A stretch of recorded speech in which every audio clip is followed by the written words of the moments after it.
I'm JP Tuesday. And I'm Kiki Canon. We've been Disney fans our entire lives. And now, as childless adults, we're undertaking a journey through the media that shaped our lives. Trying to find out if what made them special is still there. We are Rewatching the Magic. Hi, Kiki. Hi, Tuesday. Well, last week we went to a galaxy far, far away. This week we're going a little smaller. About the size of a toaster. That's a big change.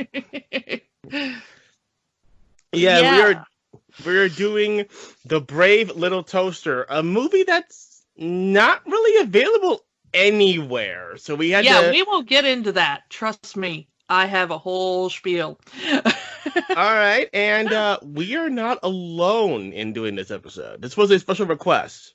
Yes. Will our mystery guest enter and sign in, please? It's like a movie. It's a B-movie show. Hello, friends. I'm Lindsay Carrozza, and I'm the one who requested this incredibly depressing movie. What do you do? Oh, I am a character designer, formerly of Mighty Magiswords, currently working on Solar Opposites. Yes, Lindsay is another one of our Mighty Magiswords friends. We talk about Mighty Magiswords a lot on the show. Lindsay was character designer, and she also did the voices of Lady Hiss and Witchy Simone and a couple of other characters here and there. Yes, that's true. I did do those voices! Oh my goodness! I'm so excited! We had special guests. Yeah, it's good to know people that did things. So yeah, Lindsay's a very good friend of ours, and we're having her on mostly because again we like talking to her. I liked this one for a long time, and of course, when does Solar Opposites start? When does it get released? So in the timeline of the real world and not when this show comes out, it starts 2 days from now, Friday, May 8th. So by the time this show comes out, I believe it'll already be available on Hulu, and all 8 episodes are going up at once, so everyone should watch it. Yes, that is your next binge-watching assignment for the quarantine, Solar Opposites. And who created Solar Opposites for the people out there? It was co-created by one half of the Rick and Morty team, Justin Roiland. Yeah, so all the Rick and Morty fans out there, this is probably going to be up your alley. I know I'm really looking forward to it. So yeah, we will we'll maybe talk about that more later. I don't know. We'll see.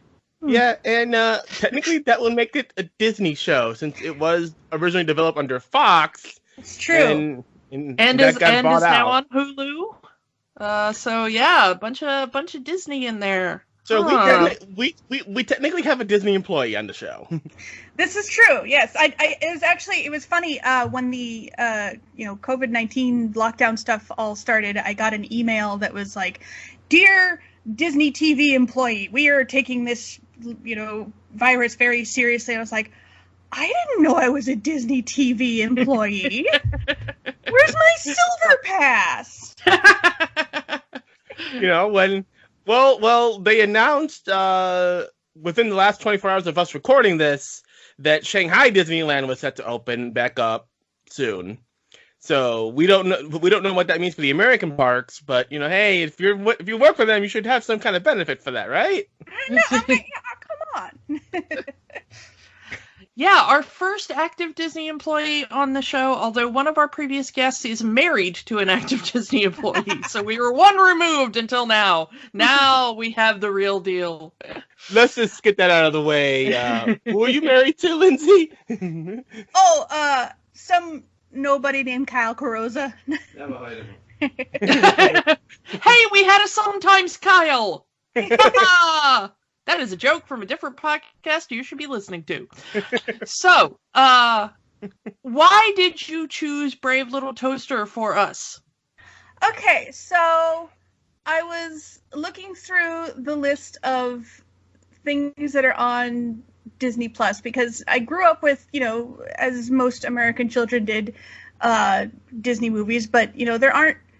I feel like there aren't a lot of them where I'm like, I have more of a take on this one than any other person, and this one is, it's just kind of, they were always around, and I watched a lot of them. Some of them I watched more than others, and so like, there weren't. I was trying to pick one that I could talk about, for an hour or whatever on a podcast. And so I was going through the list, and I saw the sequels to The Brave Little Toaster, and I was like, huh, I didn't know that Disney was involved in those. Let me Google real quick and see if the original movie itself is on Disney Plus. And I Googled it, and Google claimed that it was on Disney Plus, and I was like, oh, great, let's do that one.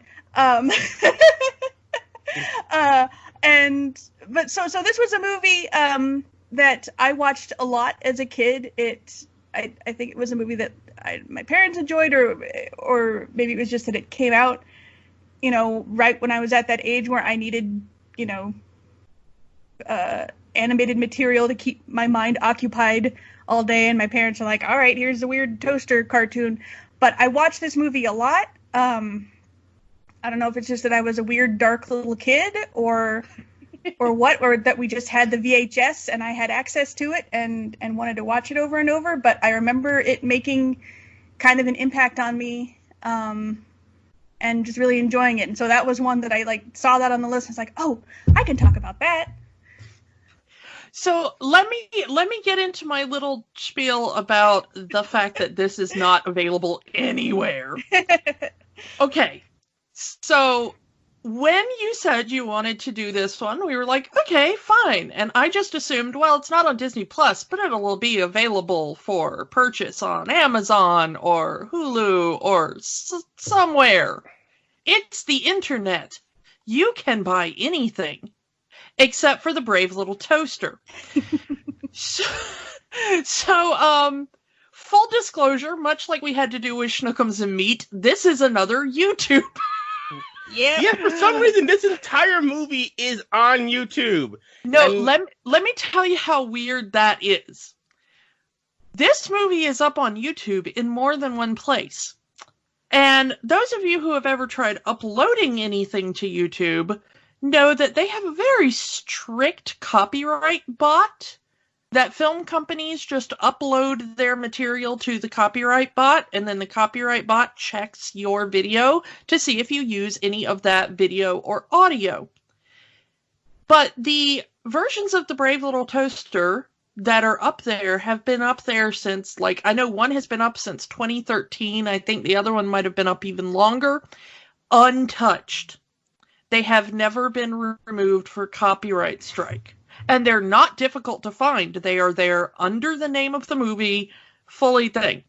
So I started wondering, why would Disney, as previously mentioned on this show, the most litigious company in the history of the world, not be copyright striking this movie?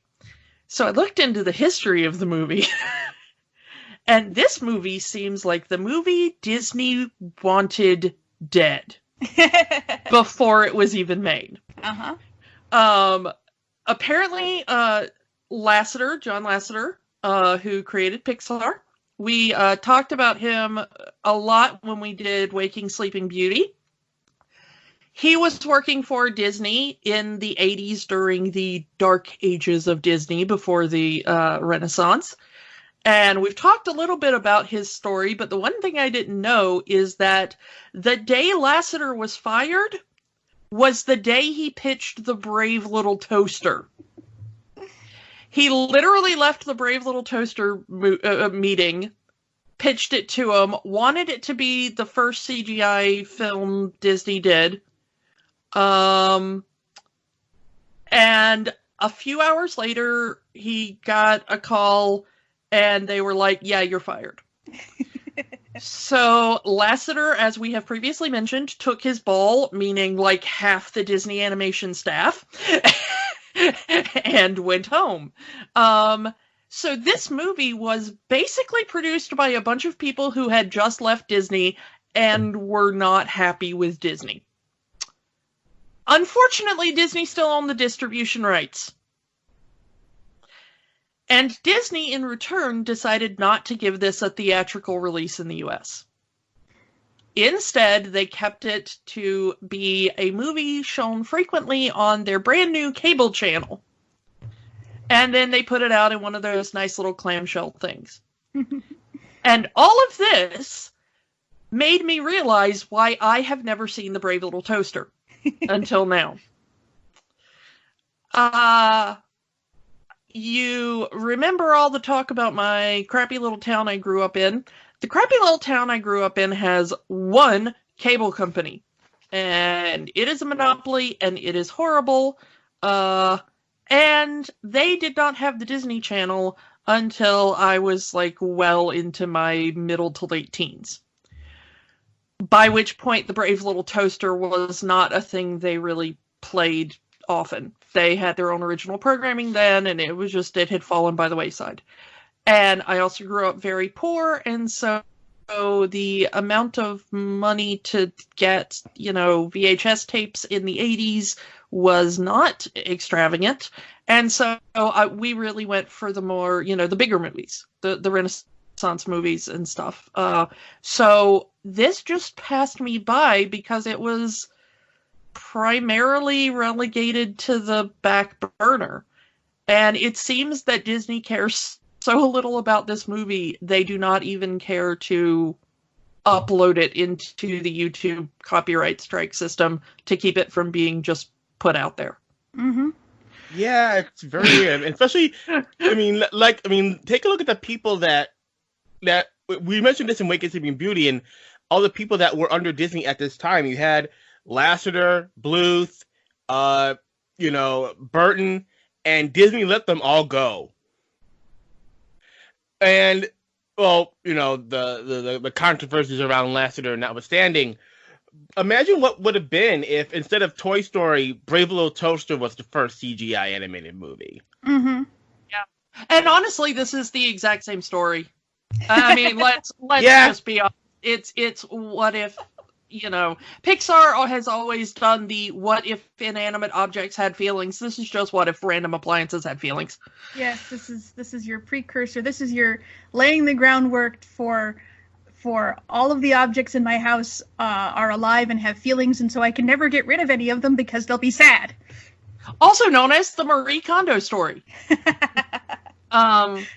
So yeah, I don't know. This is a very weird movie in Disney history, in that it's another almost lost media, but one that people really love. Mm-hmm. You can get this on DVD through Disney, but that's it. Like, it's never been released on Blu-ray ever. And they have no plans to do that. They have kind of stonewalled when it comes to people asking about this movie, it seems. The closest movie got with any kind of promotion with the Brave Little Toaster was maybe one Thanksgiving Day parade with the characters on a float, and that was it. Like, these characters didn't even appear in the parks. And that says a lot when Disney doesn't even put their characters in the parks. Yep. Yeah, so again, it's one of those weird little bits of Disney history, which I kind of like going over these. The ones that Disney kind of shoved to the side. And we've done a few by now. Yeah. And we're going to be doing more soon. These kind of weird lost media, hard to find ones. But this is a really fascinating one to me, just because of how it was created. That it was almost created to spite Disney. Mm-hmm. So yeah, this technically was not done by Walt Disney Animation. This was done by a studio called Hyperion Animation. Pretty much that exists, almost created exclusively just for this movie to exist. They did other things. Their other big thing was the TV show The Proud Family. So interesting. Yeah. And considering that The Proud Family is coming back for Disney Plus, to throwing that up in the air. Yeah, but interestingly, this was a company that basically existed because people were mad at Disney. I mean, seriously, it seems like this whole thing kind of did. It was, like you said, founded by a guy who had worked for Disney. Then Lasseter went over and partnered with him, and they brought a bunch of people. If you look at the crew list for this thing, it's a bunch of animators and title designers and character designers and stuff like that who all worked for Disney and had recently been let go and would eventually form Pixar. Yeah, so this is kind of the baby step toward Pixar, which is fascinating. Even when Disney fires you, they somehow still own your product. Oh yeah. Yeah, so this would technically count as an independent film. It was just financed by Disney, which is weird. Which is very weird to say. Yeah, very very strange that they let it exist without having complete, lockdown control over it, which is kind of their normal way of doing things. Yeah, Disney 100% owns the sequels. Because that was done through their, Disney Toon Studios, who was doing all the direct-to-video movies at the time. So I think it's more or less kind of a situation with was with Toy Story, where as soon as the movie existed, Disney owned the characters. So they would do whatever they want with them. Yeah. Yeah. So let's talk about the people who really, really loved this movie as a kid. Because, Lindsay, you said you were one of those people. I was not. I don't know where Tuesday is. I saw this movie all the time on the Disney Channel. But, did you love it as a kid? Was it like one of your, oh my goodness, Brave Little Toaster is on? Or was it like, that's on, I'll leave it?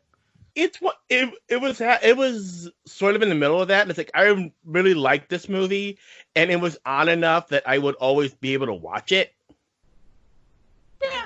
So it's like, it definitely has a place in my heart, this movie. And as I said, I do own this movie on DVD. I would love a full-on Blu-ray release with special features and all that. Not gonna happen, but, I would like that did happen. Yeah, I mean, Lindsay, what about you? I think we must have owned the clamshell. I must have liked it because I just remember watching it a lot as a kid, because it's like a lot of the songs and a lot of the line reads and the entire story are just deeply embedded into the folds of my brain.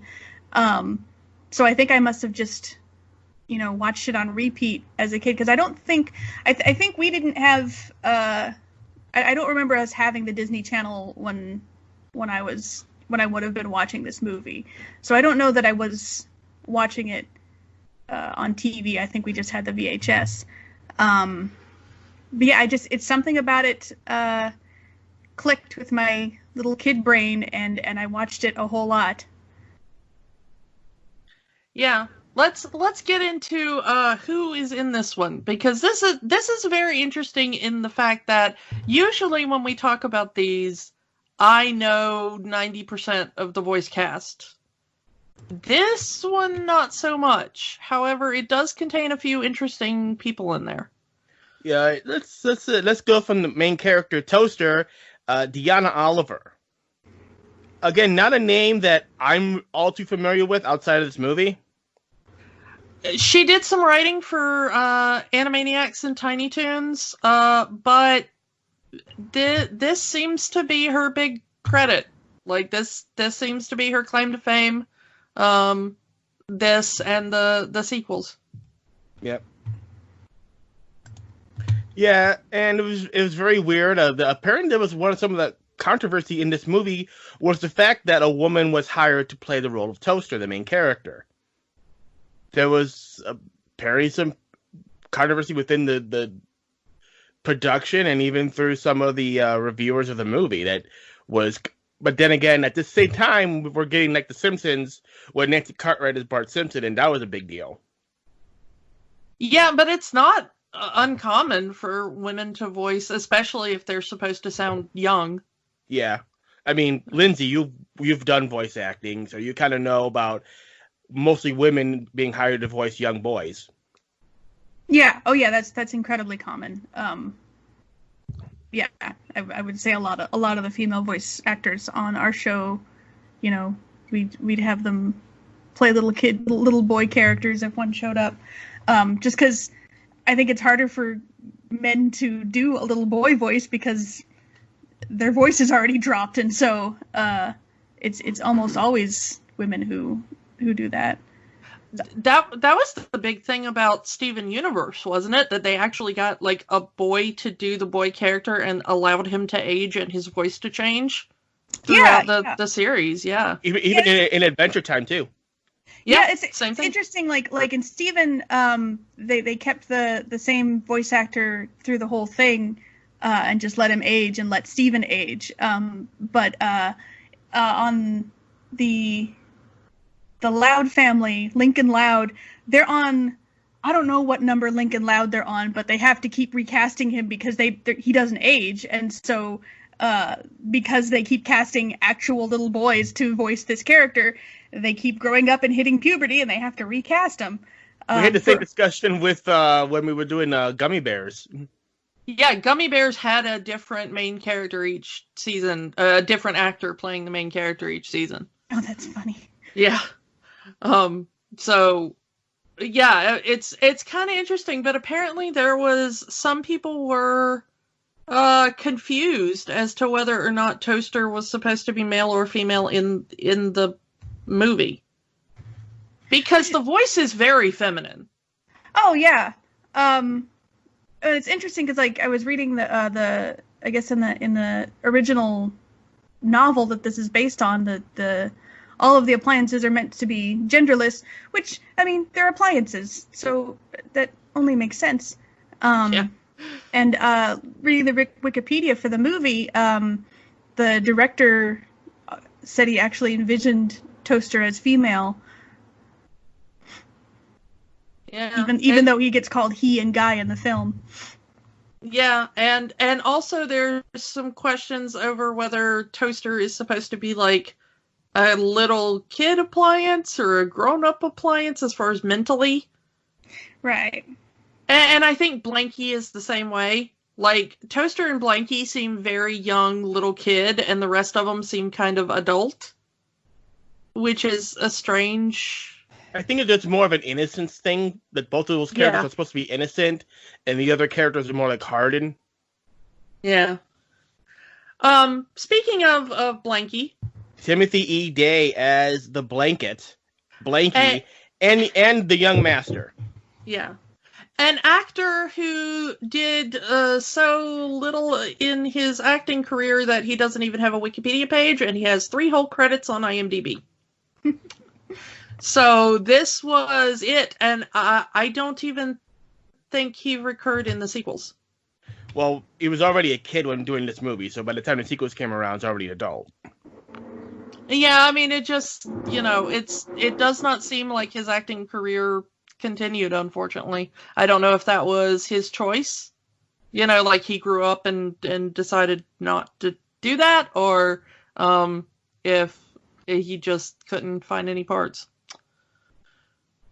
But he's got this one. Yeah. Oh, the Blanky. The very innocent, very childlike Blanky who's always optimistic and kind of gets made fun of by the entire rest of the appliances. Like, he's the kid and they're always kind of mean to him. Really for no reason other than the fact that he's supposed to be the kid. Yeah. It's a very strange dynamic. But I think they were going for, like, Big Brother kind of things. Mm. Yeah, it almost seems like Toaster has to shift from the sort of childlike role that he also embodies to, like, oh, hey, Blanky is, actually a child and whatever, reality that these appliances have. Like, Blanky is the actual little kid. I need to, like, step up and, like, be the big brother, big sister, older sibling. and start, as he kind of figures out halfway through the movie, like, maybe I should be nice to the blanket. Yeah. And that even comes up in dialogue, like, why are you suddenly nice to the blanket all of a sudden? Yeah, there's like a whole scene where it's like, I've decided not to be a bully. I decided I'm not going to be an a-hole anymore. Yeah. And Wait a minute, I just realized I might be the lead character in a movie and I should probably be nicer to the child. Yeah. I wish more people would actually come to that realization, maybe I shouldn't be an a-hole anymore. Mm-hmm. Yeah. I will say, though, as someone with chronic pain who very much depends on heated objects for relief, be nice to your electric blankie. Your electric blankie is wonderful and it loves you. I just want to snuggle. Yes. I was snuggling with an electric blankie until about 5 minutes before recording this episode.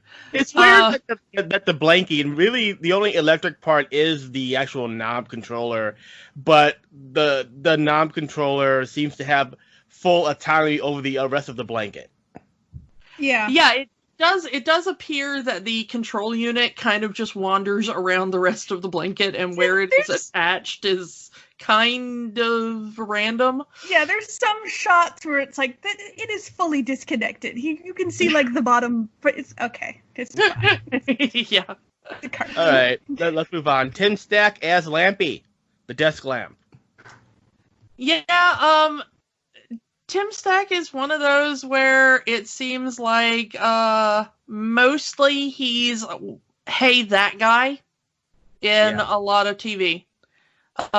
He apparently had a recurring role on My Name is Earl. And Punky Brewster when that was on. And throughout the 80s and into the early 2000s, he just seems to kind of show up in the background of things. It does seem he had some voice work, but not really anything that seems notable. This probably is like the biggest thing you know him from. Yeah. Yep. And next to the toaster, Lampy seems to be like have the most character development in this movie. Yeah. Yeah.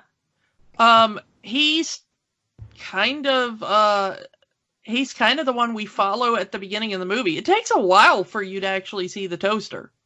Yeah. You see Lampy and radio fighting, and you see Blanky, and you see Kirby, the vacuum cleaner, and then eventually the toaster deigns to show up and join the rest of them. So... And even Lampy eventually has his realization maybe he shouldn't be a jerk. Yeah. Good for Lampy. Go character growth. Yeah. So let's kind of move on here. Probably the biggest name at the time in this movie, John Lovitz as Radio. Yeah, and interestingly, probably not the biggest name at the time. Because I do not think John Lovitz was really a name at the time. Because it just started on SNL at the time. In my research, it said that apparently he was cast in this movie, and then right after that, he got the job on SNL and needed to move to New York, and they had to record all the dialogue for the entire movie in one day because they were going to lose him. Because he immediately had to leave and go to if he wanted the job on Saturday Night Live. So, and again, as someone yourself, as someone yourself, Lindsay, who works with voice actors, worked in animation, you know how difficult it is to get all the voice actors their free time to do the show, and having to record multiple episodes in one sitting. Yeah, well, and then like, I don't know if they if recording all of the does recording all of the dialogue at once refer to just John Lovitz's lines, or did they record literally everybody? No, just in John one Lovitz. day? I think it was just Lovitz. Yeah. Yeah, I was gonna say like it would take us multiple hours to record 2 or 3 episodes of 15 minutes, 11-minute episodes of Mighty Magiswords in an afternoon. So the thought of recording everyone in one day like that would take all day. I wonder if that has anything to do with the fact that didn't Magiswords do more group records? We tried to as much as possible. We tried to get everybody there on the same day because you kind of lose chemistry the fewer people. The more people missing, you kind of start to lose the chemistry between the characters. There would be days where if Gray, who played Vamber, wasn't there that day, and we were missing however many other characters, where Kyle would just be having conversations with himself because he plays multiple characters, and if the other lead character isn't there, it's just like, well, talking to myself. Yeah, and didn't you do a lot of scratch vocals for Vamber for the show? I did, yeah. Yeah, some TV shows really like to get the group together. I know Futurama like to do it as much as possible. And a few others. I know Bob's Burgers, I think, will only record if everybody's there. I think it sounds better just because you get more of that natural conversational tone. There have been a few newer animated shows that we've watched where I'm listening to the voice actors and the way that they respond to each other. It's like, okay, well, that line, those words match up, but the way that person read them, it sounds like they're in a different room with no idea, how there's, what the emotion of the scene is. It's just like, yeah, strangely because of the way that John Lovitz played radio, which was apparently written for him. The way that radio talks was written with him in mind. But the way that radio speaks, which is kind of weird 40s throwbacks that only sort of connect to what's going on, mm-hmm. I think it works a little bit better. It does seem that they recorded all the actors separately, but I think it works best with him because he's not necessarily directly responding to dialogue from other characters. Yeah. Of all the characters who, if we had to choose one character to not be with the group when everyone recorded, assuming, who knows, maybe they did all record separately, but, if you were going to pull one character out of that group, radio probably works best for that, just because he's just kind of saying whatever, radio broadcast he has access to at the moment. So it kind of works for him, just this, he is kind of a disconnected character.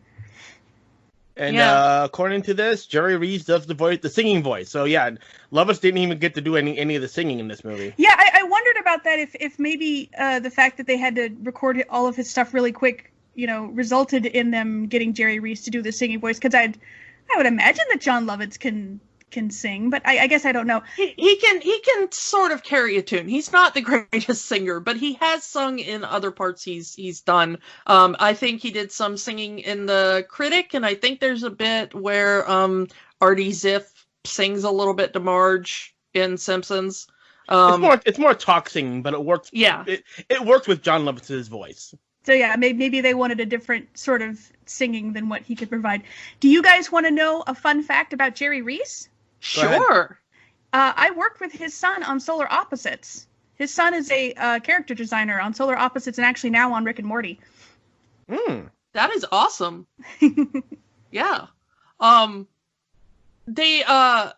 interesting thing we didn't really say about Tim Day is that apparently he was known in the recording booth as a one-take wonder.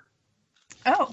That he would ask so many questions before they recorded about how is my character feeling? What else is going on in the scene? What exactly am I responding to? What environment are they in? And then they would answer all his questions, and then he would say the line, and they were like, well, that was perfect. Okay. So apparently he did so much work beforehand that he didn't have to give multiple reads to give the directors and the editors an option of like emotion. He just found the emotion first and then nailed it, which is fascinating because I don't think I've ever heard of a voice actor working like that before. It's the perfect what's my motivation. Yeah. A lot of these people weren't really voice actors before this movie, it seems. So it's kind of interesting. Speaking of, there is one person who was already a voice actor before this.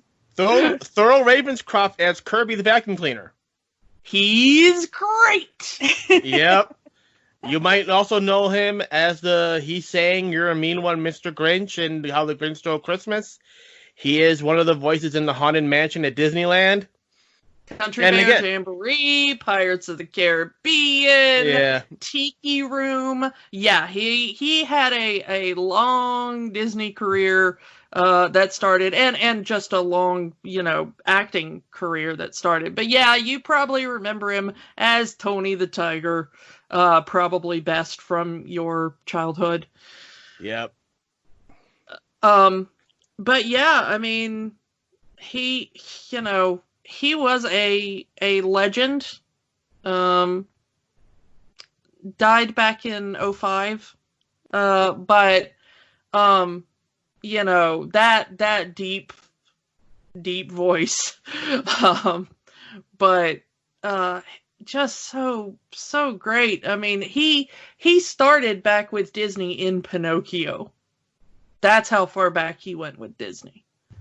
Yeah, originally the character in the book that's based on it was actually named Hoover, but they couldn't get the rights to use the name Hoover, so they called him Kirby. Mm. Yeah. Yeah, and is kind of the dad of the group. Yeah. Very paternal. But he's also the most cynical. He's like the most separate. He's the one that's the least of them that wants to actually be the adventurous ones. He's like, let's stay at the house, and he's also very mean to pretty much the entire cast. But he really does show that he does care about them, even though he doesn't like, oh, I just fell in. I don't really care about you guys. I just want to make sure you guys don't get lost. Yeah. He's very begrudging, but he does definitely care about the other appliances. Maybe only went along with this because, well, I don't want to be alone at the cottage, and you are all going to get yourselves killed, so I'm going to go with you. Yeah. As the movie progresses, you kind of figured if they had actually listened to Kirby, none of the movie would have happened. Yeah. Yeah, they just sat tight then. So, let's another. I guess we say another big star. But skipping ahead of the cast, Phil Hartman as the air conditioner and the ceiling lamp. Yeah, two different impressions there. Jack Nicholson and a Peter Lorre. Yeah, and I gotta honestly say that of all the scenes in the movie, it's the scene with the air conditioner that I've always remembered the most of this movie. That one made a big impression on me. I remember being terrified. Like one of the many scenes that terrified me as a kid, but the air conditioner always really freaked me out as a kid. For me it was like this person is kind of got made fun of for something that is not his fault, and it's implied in the movie that this is not the first time they've made fun of him for it, and he just loses it because it was like that's the last straw. How it's for like someone else, Kiki, you have chronic illness, and I'm pretty sure, and you've been made fun of that your entire life. Yeah, I mean it's been a big part of my life, yeah, and yeah, I have totally overheated and exploded on some people before for that. For something that really isn't your fault. Yeah. And that's just part of the great acting ability of Phil Hartman, the late great Phil Hartman, another SNL alum. I believe it was the same cast too. Yep, same cast. They did work together. Yeah. Interestingly, a lot of this cast, like I said, a lot of them weren't really voice actors, but a lot of them were like groundlings and comedy improv people in that community. And we're talking about Phil Hartman was already on The Simpsons at this point. Yeah, I don't think John Lovitz had shown up on Simpsons yet, but Phil Hartman, I think, was already doing Simpsons at that point. But yeah, I don't know, kind of, I guess maybe Jerry Rees was like really connected with the kind of comedy improv scene at the time or something. I don't know. It seems interesting that so many of them, when you look into their background, were connected in that way. All right, it's Wayne Katz as the Master, Rob. Yeah. Interestingly, this seems to be his only acting credit. But he went on to be a writer on shows you absolutely love. Pinky and the Brain, Tiny Toon Adventures, the short-lived Plucky Duck show. One episode. And apparently he wrote a couple of songs for Tiny Toon Adventures, including "We're Waiting for the Clock to Strike 3. When it's 3 o'clock, we'll be free," which everybody our age remembers from How I Spent My Summer Vacation. It's good to have actually two actual singers on this show, and so you don't have to hear my voice.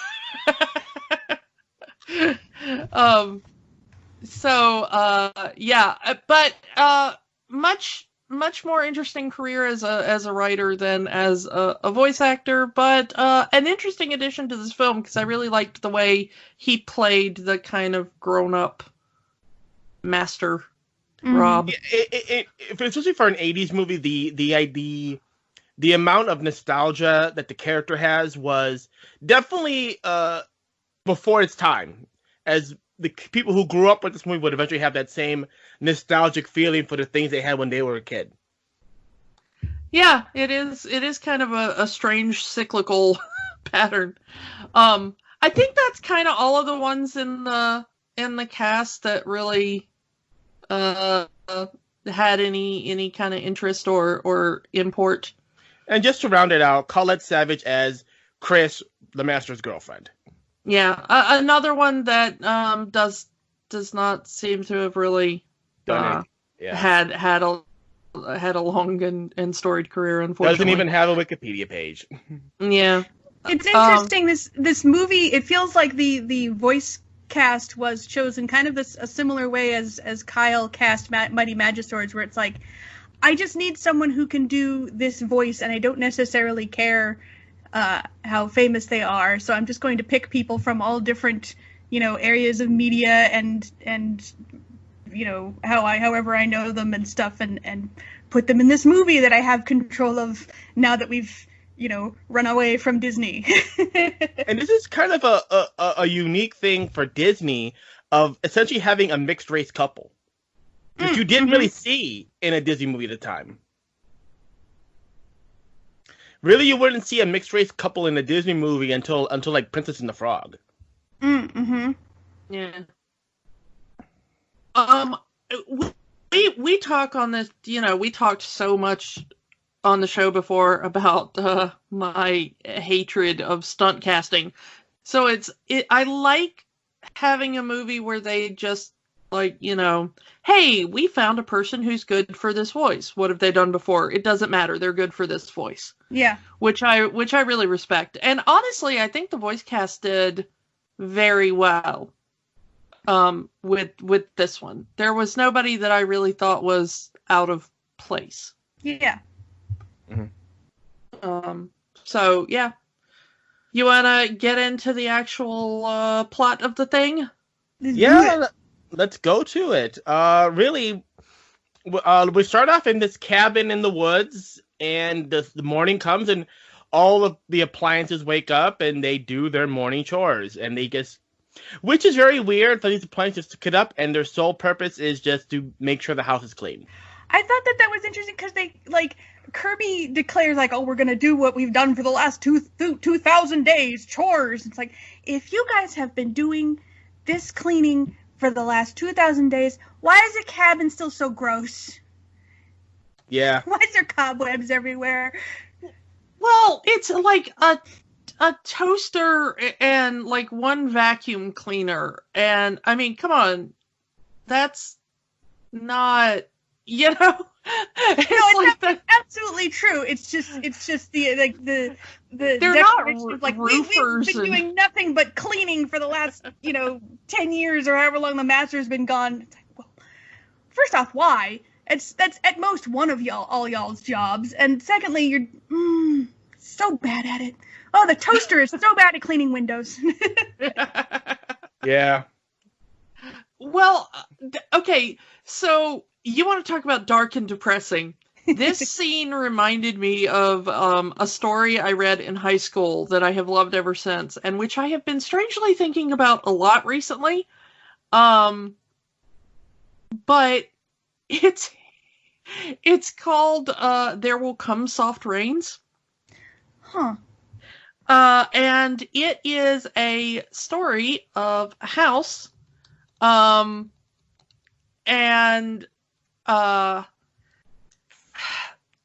It goes through an automated house waking up, and it was written in like 1950, but it predicted something similar to a Roomba.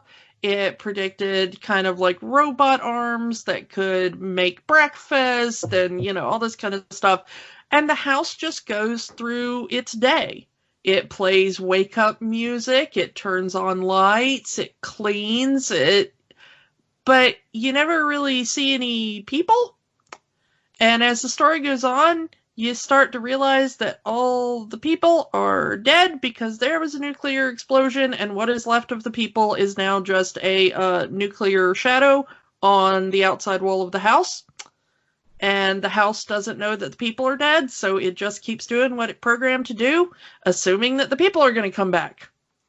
Yeah, it was very much in the tone of this movie. It was written by Ray Bradbury, and as I started realizing, because at first I was like, well, where are the people? And then they were like, well, we're just waiting for the master to come back, and someday he'll return, and I'm like, oh my god, are they in a nuclear apocalypse? Is this a nuclear apocalypse movie? Because it starts off so much like that story. That sounds a lot like the robots from Fallout. Yeah, it is very much. That's actually one of the things they were based on, was that story. So, yeah. When you get there and you see all the little Mr. Handies that keep wandering around the wasteland taking care of children that don't exist anymore, you can thank Ray Bradbury for that, because that story was very influential. So yeah, to continue the movie a bit, yeah, they're doing their chores. They actually make a game out of it. They're having fun. Radio is playing Tutti Frutti. And then they hear a car coming. And Blanky starts to hallucinate. Yeah, he's like, excuse me. It's the master. The master is back, and he just goes hallucinating, and like you can actually see that it's like a dream sequence, because the landscape changes back to how it was however many years ago. The house changes back to the way it was years ago. The car changes shape, and here comes the master as a kid, and the car just passes by the house. Mm-hmm. And it's so heartbreaking, because you could see the hurt in Blanky. It's like, oh. Well, the way that the hallucination ends is so evocative, because it's like we have this beautiful, heightened color, soft focus, and then like as the car zooms away from the cabin, it like tears through the fantasy and just rips it to shreds. It's like, oh, it's very well done. Yeah, that smack of reality. Something I noticed that I would never have had cause to notice as a kid is that in the fantasy, when Blanky is running down the stairs like, Master, the pictures hanging on the wall behind him on like the staircase are all of different appliances. It's like, oh, Master, he loves us so much. He loves us, and we're the most important thing. That's why we're the pictures on the wall, Master. Yeah. And of course, it's essentially Tim Day acting with himself, because Tim is voicing the young master as well. Right. Yeah. The fascinating thing about that is okay. I love how adorable Blanky is, but at the same time, I'm like, what, why are you people all waiting for master? You're objects. You're owned. Break free. Go live your own lives. You have the plantation house to yourself. Like, no masters. Yeah, yes. That actually gets brought up as another car passes by and a for sale sign gets put up in front of the cottage. And Kirby is right there saying, hey, we'll get a new master soon. And then Blanky goes, I want our master. It's, like, Kirby kind of has a point. He's like, we are appliances. Whoever buys the cottage will be our new master. Yep. Yeah.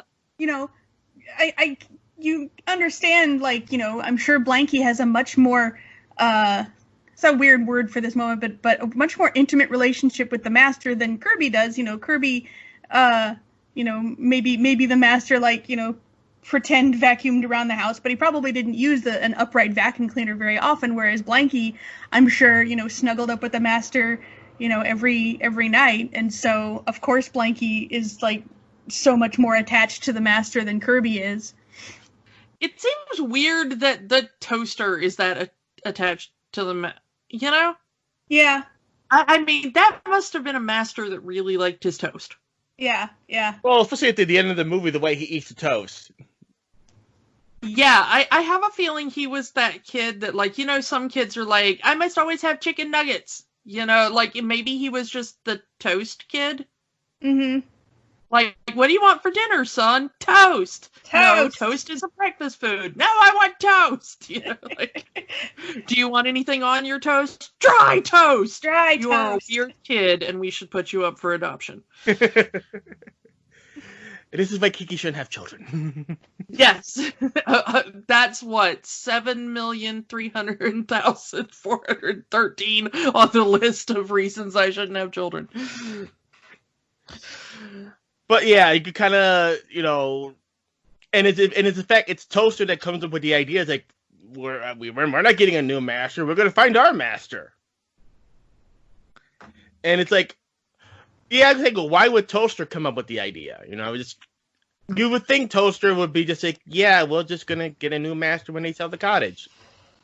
Yeah, it's sort of a moment of both leadership and also a little bit of childishness as he's siding with, Blanky on this one. It's like, no, we're not going to wait for a new master like the, very reasonable vacuum cleaner says we should. We're going to go get a new master, which is a fool's errand. You have a feeling that the vacuum is old enough that, this isn't his first family? That's possible. Probably. I mean, he's supposed to be, an old 40s style vacuum, and this is clearly supposed to be the 80s. The interesting thing is that the radio is, very much like a 70s or 80s radio, but talks, 40s. Yeah. I mean, he's definitely doing a Walter Winchell voice, and he talks about, a good Roosevelt. Good evening, America, and all the ships at sea, which is Winchell's, sign-off thing, and he talks about being on the roof of the hotel, which is definitely suggests he would have been in the London Blitz, which, what?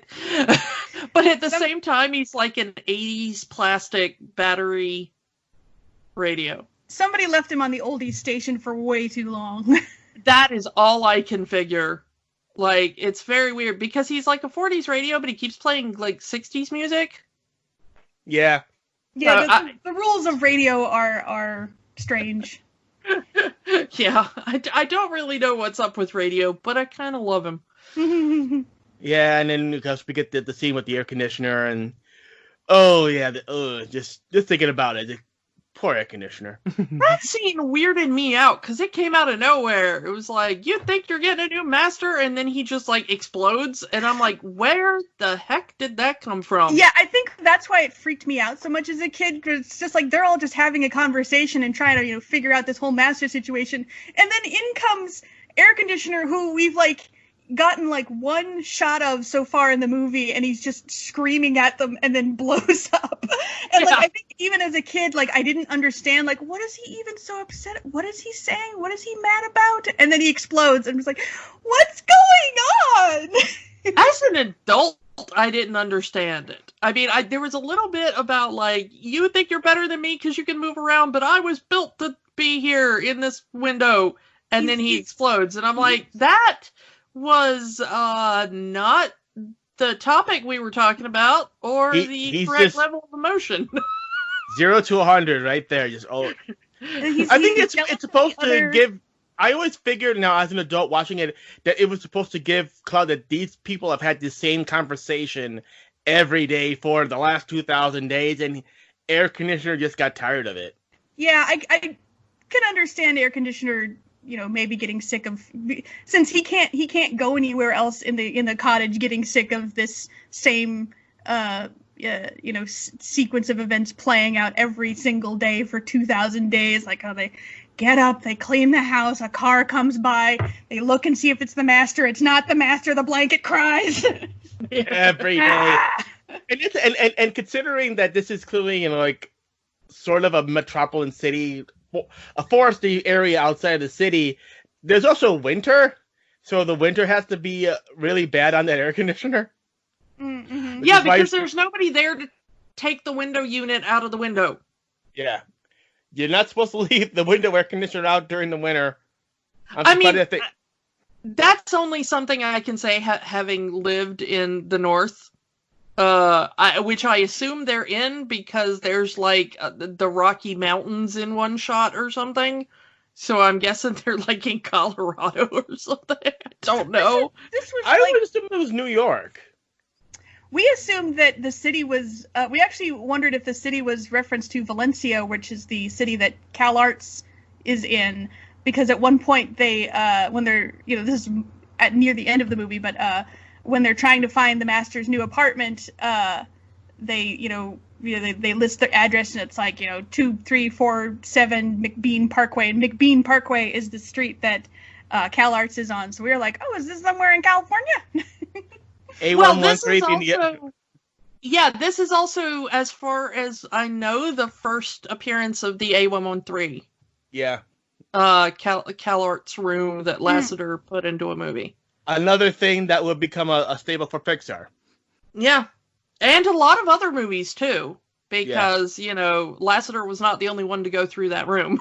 So, but yeah, the setting of this movie is really weird, since we're on that. Because in their journey, they appear to go through, like, every biome that Earth has, between this, like, cabin in the country just outside the city and the city itself.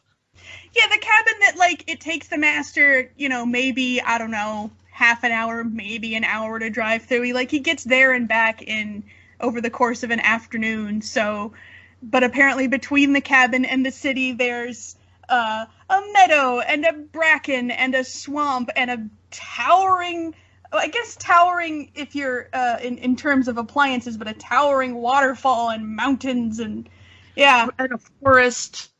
And also he's in a car going, regular speed limit on a highway, and these are, vacuum cleaners don't really go that fast. No. It's not the time it takes them. It's the number of, like, types of nature they pass through.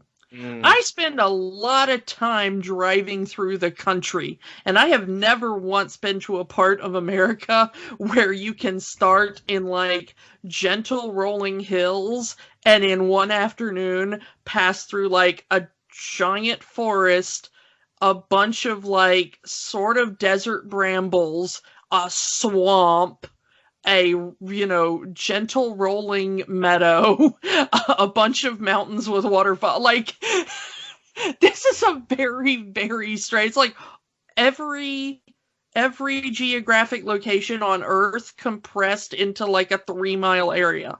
Mm-hmm. Or it's, it's just, we're seeing this through the eyes of a bunch of appliances, and really it's a fairly average forest, part of which is a little bit muddy, and a small waterfall with a rock next to it. And yeah, it's like a babbling flowers. brook, but apparently to them it's like a giant mountain waterfall. Yeah, I could see that, but it's very bizarre because I'm like, where the heck is this place located? Yeah, it's one of those things that like you don't question when you're a kid because you're like, yeah, all of these different types of nature exist. Of course they go through all of them. They have to go through all of them because that's what happens in movies. But then as an adult, you're like, where the hell are they? Yeah. One thing I gotta mention that now that I'm thinking about it, their cores kind of appear and disappear at random in the animation. Yeah. And also change various lengths. Oh yeah. I get it's a cartoon. Like at one point, Kirby says, his cord is too short. On the other hand, he's using it as a rope over a tree branch. Yeah. Well, that would fit in with Lindsay's idea of like you're just seeing this through the eyes of the appliance, and maybe that's like a bush. Yeah. Right. Yeah, this is like a tiny sapling, and they're like, oh, a grand sequoia redwood. It's, 60 feet tall. Oh, like, will my cord reach? Yeah. So, yeah, like we said, we can kind of fast forward through a lot of the plot because honestly, the plot is very basic. It's like they want to be reunited with their master, so they leave home to go find wherever their master is living now, which I guess is where their master always lived, because it makes it seem at the beginning of the movie that the kid used to live there, and then they moved, and it just took them like 5 years to sell the house or something. But then later he says, like, we used to come here every summer, so I'm like, shouldn't the appliances be used to just like the master is only here for like 2 days of the year and then he leaves? Yeah, I mean, I think like maybe that's why they were willing to like, oh yeah, we have to clean because that's what we do when the master's not here. But it's just it's been a lot longer since the master came back. And it's like usually it's only like 200 days before the master comes back, and now it's been 2,000 days. But this is what we do is we clean until the master comes back, and surely he's going to come back. And the weird thing is that, okay, for the type of apartment they're living in later in the movie, it's not, I mean, they have some, higher end electronics, but the space itself doesn't look particularly ritzy or that large. So, you know how much the rent in California is? I know how much the rent in big cities is. But what I'm saying is, even given that, this does not appear to be a family that also has enough to just let a cabin sit unused for 5 years in the country. Yeah. I mean, like, if you're not actually going there, why would you not sell it? And this must be like the secret other darkness of this movie is that the family has just fallen on hard times. It's like, well, we hear the mom, but we don't hear the dad. Did they just get divorced and she doesn't have any money, so she has to sell the cabin? Well, he's also off to college, so they're probably selling the cabin to pay for his college. Oh, that's a good point. Yeah, that too. I still don't know why. I mean, of course, I've never been rich enough to have a first house, much less a second one. But like, why would you have that and never use it? Like, it seems so wasteful. And it's in such bad disrepair. So it's not even like they're sending workmen, because we see the outside and there's like, stuff falling off of it. And well, we don't know the kind of life that they've lived other than he was a kid and now he's an adult. Maybe he went through that teenage phase like, I don't want to go to the cabin. Well, then that's when the parents go, great, you're old enough to stay on your own. Here's pizza money. Don't have any wild parties. We're going to the cabin to get away from your bratty. He does have a girlfriend, so that could also complicate matters. Well, maybe the parents go to the cabin, but the appliances don't give a crap about the parents. They're not the master. Yeah. Yay, it's the master. Oh, it's just the master's parents. The book has a better explanation of this, as the girlfriend has various allergies, which is why he doesn't go out there anymore, because the country would activate her allergies. Which would have been easier if they actually explained this in the movie. So he's had this girlfriend since he was like 8. Because they say 2,000 days, which is only about 5 years and some change. But he looks to be about 18 when there, maybe even a little older. And the last picture they have of him and the way they remember him is he's like 8. So that would have been like 10 years that he hasn't been there. Finances are very bad at counting. They can go up to 2,000 and it's like, I don't know. 2,000. Stupid appliances. Yeah. Dumb appliances. Why are we even watching them? But yeah, and I guess we can kind of skip ahead with them starting their. There's a nice little montage of Lampy's ideas of how to get out of there. That is cute, but the thing they eventually come up with is attach a battery to a rolling office chair. A car battery. Yeah, which, I guess appliances don't know anything about electricity, which is bizarre. I mean, I know enough about oxygen. Yeah. Take a car battery, tie it to an office chair, jerry rig an extension cord to it, a surge protector, and you're off. Look, it's the same way I can put a fishbowl over my head and then I can breathe underwater. Yeah. Yeah. Or go into space. Right, yeah. It's got that fishbowl. That's in the sequel. They don't go to space till the sequel. Oh, gosh. I don't. This movie was hard enough for me to buy as an adult. I can't imagine. And now they're in space. Yeah, they go to Mars. Oh. But, yeah, so they set off, and I want that vacuum cleaner. That can mow your lawn? That very powerful vacuum cleaner. Mow through a thorn thicket. Yeah. With the shack setting, which is a joke that would not hit with kids right now. No. Because who has ever had a shag carpet past, like, our age? Yeah. There's nobody younger than us that's ever lived in a house with a shag carpet. Millennials, yay! Older millennials. Older millennials. Not even younger millennials, I don't think, would actually, like, be familiar with shag You're carpet. under the age of 30. Yeah. Regardless of age, be familiar with the settings on a vacuum cleaner. You don't know. You don't vacuum, stupid children. Yeah. You have a Roomba. You just set it down and it does things. And yeah, it's kind of, I mean, we go through them kind of being mean to Blanket because they're all trying to, I don't know why appliances need to sleep, but they do. Got a quote unquote recharge. Well, we get our first of the songs in the movie. Oh yeah, City of Lights. The 4 songs in this movie. Mm-hmm. So it's not quite a musical, but it's musical enough for Disney. Yeah. I wish there were more songs in this movie because I love every one of them. Yeah. So, well, Kiki, what did you think of the first song, City of Lights? It was probably the most songy of them. I don't know.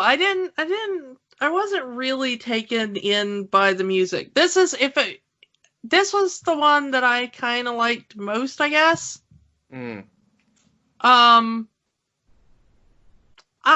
Because of who I am, I should, just jumping ahead a little bit, I should have liked It's a Bee Movie more than I did. Because it name checks things that I like, but it also has nothing to do with the scene it's in. So it's just like, Hey, have you ever watched horror movies? I don't know why we're talking about that right now. It really has nothing to do with this scene. It's literally a chop shop. They're in a chop shop. That's kind of the connection. No. But See, there's like enough one connection. Frankenstein appliance. It totally matches. It totally definitely didn't come out of nowhere. He was in some B movies. That makes sense. And for some reason, a Joan Rivers impression. Yeah, I don't. Yeah, but I really enjoyed Lampy and Radio harmonizing in this song. Yeah, I thought that was really pretty. I like it because I like it better than the other ones because it was kind of the most traditional. It was kind of what I expected to hear in a movie like this. Yeah. It's the most Disney sounding song. It's the most animation sounding song. I'm not even. I would call it a Disney type song.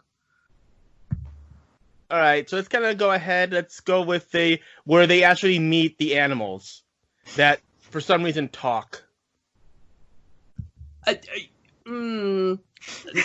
Not to bring up bad memories for any of us, but did anybody else think Big Lipped Alligator Moment? Absolutely thought Big Lipped Alligator Moment. Yeah.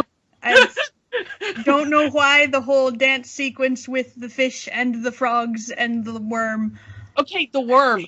The worm, you know what that reminded me of? Because my brain is dark and full of terrors.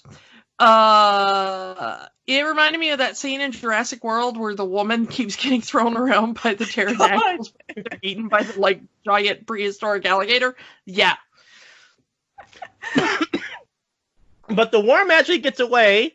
The worm survives. He doesn't get eaten by the bird. Doesn't get eaten by the Or the fish. The fish doesn't eat the worm either. Like, the fish never seemed to want the worm. He just wanted some way to get up into the sky so he could have his big, grand, dance number. He used the worm as a microphone. Yeah, I just want to know why there was a big Esther Williams number in the middle of this movie. So I was reading the plot, the plot synopsis of the book that this is based on, and apparently there are squirrels that show up. There's a married couple of squirrels that show up in the original story, and the despondent, depressed flower shows up in the original book. So I think that's why we got this strange, it's okay, what do we do with the wildlife? I guess we'll put in a big dance number here, and then a flower is sad, and then everybody has to leave. That did hurt me. Even as a kid, I remember the scene with the flower. Like this flower is in this sheltered part of the forest. There's no other flowers around there. Finally seeing a flower for the first time ever, another flower, and then in this flower's own mind, the other flower ran away, and then the flower is so depressed it dies. Yeah. It also, did you get like a magic rose from Beauty and the Beast kind of feeling where it's just and then the petal falls. Mm-hmm. The last petal falls, the toaster will become inanimate forever. This is a good 10 years before Beauty and the Beast. Yeah, I mean, maybe Disney was stealing from themselves, who knows, but yeah. But yeah, it is kind of a depressing moment with the flower. Yeah, this whole sequence felt pointless to me, but the bit with the flower felt the most pointless. Yeah. And it's never brought up again. It's just, it's there. It's like it was there because it was in the source material, and that was it. Mm-hmm. Yeah. I remember really liking the scene at the pond because the transition when they go from the thorny bracken opening up into this beautiful pond and meadow, it's so beautiful, and the flower is really nicely animated and stuff. So I remember really liking it as a kid, but then watching it as an adult, it's there was no point to any of that. Why was that there? Yeah. Kids entertainment. Let's have a little happy moment for the kids before we have the big thunderstorm scene. Let's fast forward to that. What's the joke from Family Guy where they ask Stewie if he can understand something, and he's like, well, no, but it's bright and colorful and their voices sound happy, so... Yeah. No, I think that's literally it, is they storyboarded the whole movie, or got to the point where they could test, and it's this is just a non-stop slog of depression and facing mortality. Can we have something lighthearted? Like, all right, but there's gonna be a sad flower. Yeah. Yeah. Maybe. As long as there's a dancing fish, you can have the sad flower. Okay, Yeah. but he's going to be mortally endangering a worm. As long as the worm it's funny. survives, as long as the worm survives, we can keep our G rating. Yeah. So, And after they leave the weird acid trippy meadow, they find out that the battery is kind of running out of power, so they kind of have to conserve their energy. So they camp again for another night, and Blanky makes a tent. yes, Blanky's a smart one in this one. And the scene that we talked about before, Lampy kind of asked Toaster, why are you being nice to the Blanky? You were never nice to him before. And he kind of says, well, being nice makes me feel all warm and toasty. And we kind of get the one bit of backstory we get of the lamp, of why he liked the master so much. It's like, well, my bulb blew out once, and I thought I was going to get thrown out, and he put a new bulb in, and I guess that's the same feeling you're getting. And you kind of, as an adult, go, that doesn't make any sense, but okay, fine. You're a lamp. You're not really that bright. But This is where Lampy starts to realize, like, maybe I should care about others, which leads into his big, his big hero moment that happens. Yeah, the thunderstorm. Well, we're kind of skipping over Toaster's nightmare. Oh, yeah, the nightmare where Toaster, for some reason, knows about nightmare clowns. Yeah, I don't know where the nightmare clown came from. Some of the rest of it makes sense. A toaster would be afraid of water. A toaster would be afraid of forks going into its slots. Yeah, and then, the smoke that's coming from him causing the master to go away, that's, a very, scary, like, oh, gosh, what if I break and that causes the master to die? Like, that's a very, real terror. And then there's a nightmare clown. Yeah, I don't know where the nightmare fireman. So apparently he knows what firemen are. Has Toaster shorted out before and caused a house fire? Oh, no. I'm kind of fast forwarding. I'm kind of having the movie on in the background, and there's forks in a toaster. Yeah, I forgot about that. Yeah, that's one of his more realistic fears. Is the but also the weird little suicide attempt that apparently someone in the house tried to drop the toaster in the bathtub and kill themselves, and now it's in Toaster's nightmares. Yeah, it's like we understand that image because it's like that's something that we have heard about. It's like, oh, dropping a toaster into a bathtub is a suicide attempt. But it's like, why does the toaster know about that? This toaster's seen some things. Yeah, this toaster has been through a bunch of crap. Like, we're getting glimpses into the darkness of why did they stop going to the cabin? Yeah. It turns out the master had an older brother, and that didn't end so well. And then we get to the thunderstorm, and Blanky kind of gets blown away, and they can't find him because the battery's dead, and the big sacrifice from Lampy, getting himself electrocuted to charge the battery. I don't think that's how it works. Yeah. But it works for the movie. But I also don't think that a car battery can just have a surge protector plugged into it and power a whole bunch of electronics either, so And seeing this movie for the first time as a kid, I pretty much, well then as a kid watching this first time, I thought the air conditioning was dead. I thought the lamp was dead.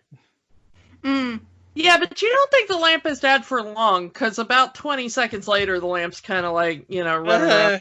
His bulb is shattered, but he's still alive, and his plug is all fried, which means he shouldn't be able to work, but it's a cartoon, so we're going to keep going. Yeah. I mean, they eventually find Blanky, and like you said, the extending cord of the. I mean, I suppose a vacuum cleaner would have the longest cord of all of them, but that is really long. Blanky is way up there. Yeah. Again, like you said, this is from their perspective, so this might just be a sapling Yeah. versus a big redwood. It's really just 4 feet off the ground, and like. Yeah. And so let's move on from there. They make it to the waterfall, and Kirby kind of freaks out. Again, electronics near water. That would be a natural fear of electronic beings. Yeah, but also, like, they were just in a bad rainstorm. Yeah. Why now? This was another one where I was like, that doesn't make sense. It sort of makes sense later in the scene where Toaster's kind of looking down at the water and remembering his dream and falling into water and kind of freaks out. But the fact that, like, the vacuum cleaner does it is weird. Yeah, the vacuum cleaner's seen some things.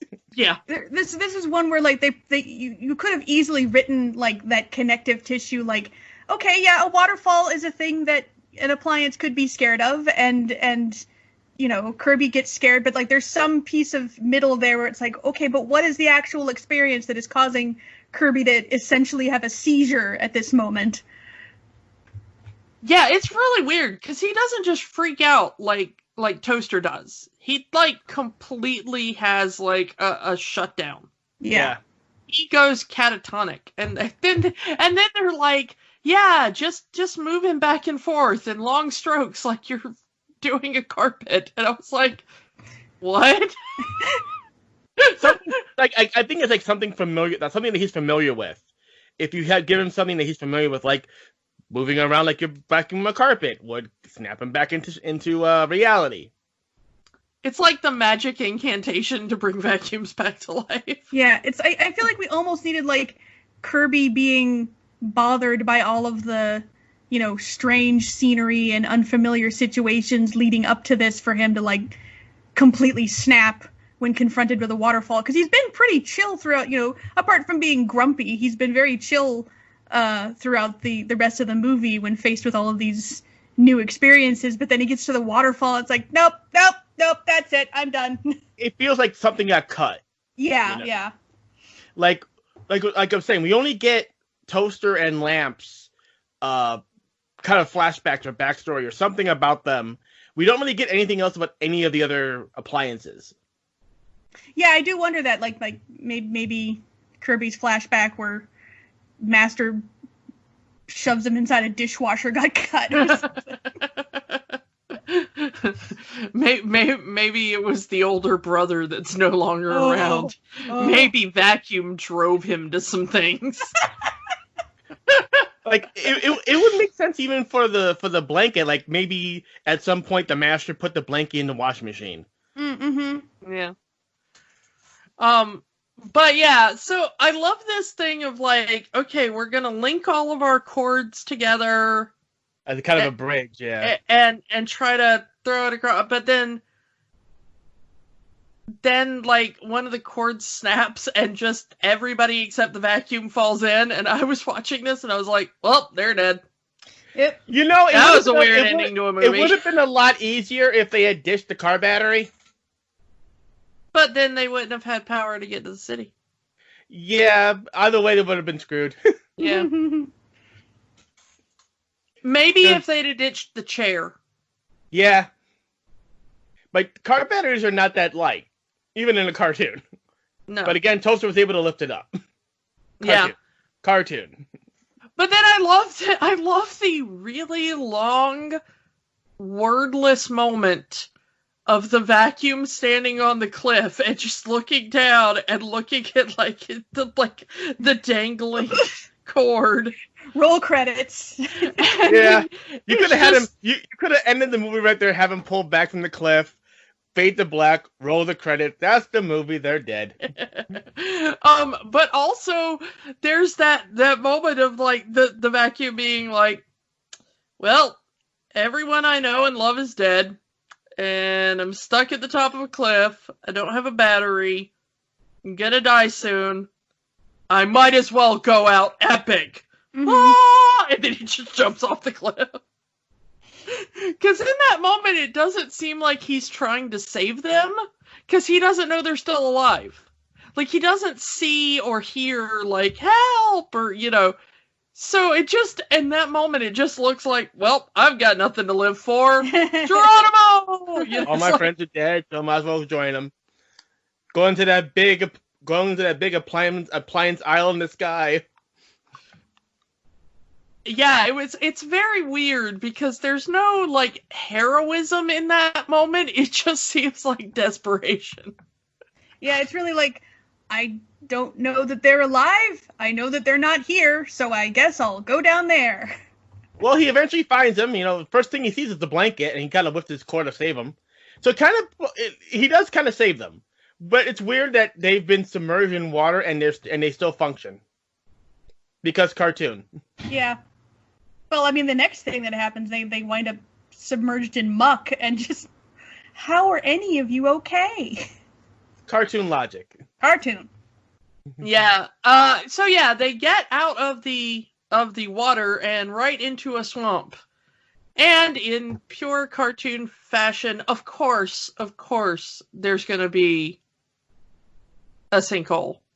Mm-hmm. There's going to be quicksand. There's quicksand. That was like I've listened to podcast episodes of like the nation's obsession with quicksand around this time, of just like, why did we think quicksand was such a thing? And it's like, well, here it is in the Brave Little Toaster. Quicksand. Of course there's quicksand. I mean, I just actually rewatched Princess Bride now that it's on Disney Plus, and yeah, quicksand. And the weird thing is that there's like memes now among millennials, which is like, we prepared for quicksand, and we were told that quicksand would be like a huge thing when we were adults, and never once seen quicksand. Mm-hmm. We're so obsessed with it, there are videos of people making their own quicksand in their backyards to see if they will I was told sink. there would be quicksand, so I'm just gonna make some, okay? Because I was promised quicksand. We were promised flying cars and quicksand, okay? What do we got? Viruses and murder hornets. Yeah, so they all get sucked into quicksand, and boy, is this like a really depressing moment when Blanky just goes, "I'm not scared," and then just disappears. I'm like, holy crap, movie! Like, they accept their death. They had one near-death experience. They survived, and now here's another one. They're not getting out of this one. Fade to black, roll credits. I have accepted my mortality. Yeah, it's like such a depressing moment of like Toaster desperately trying to save everyone. And then Blanky's like, I'm not scared. I'm not scared. I'll be with the master soon. Yeah. I'll be with the master and his brother. I'm going to meet the big master in the sky. Maybe there was also a sister that died in the house fire that Toaster started. Oh! There were originally 3 kids, and these appliances just keep killing them off. And they almost get the master at the end. It's just the brave little toaster that wiped out a family. The brave little toaster goes to finish the job. And of course the radio has, he kind of plays up the end of broadcast day kind of music. And then they're found. I thought I heard a radio. Yeah, it's a good thing radio won't shut the hell up, because that's the only thing that saved them. Yeah, and they find this repair shop guy who somehow owns a monster truck, a full-sized monster truck. What kind of money is he making from this repair shop that he can buy a monster truck? I'm not sure he really has a monster truck so much as he's just put it up on big tires, which is a big thing down here, let me tell you. Yeah, I mean, I figure like he's someone who collects appliances. I think he just must, scour junk shops and junkyards and stuff, and just cram stuff together, and so he's somehow gotten a hold of some monster truck tires and he's put them on his truck.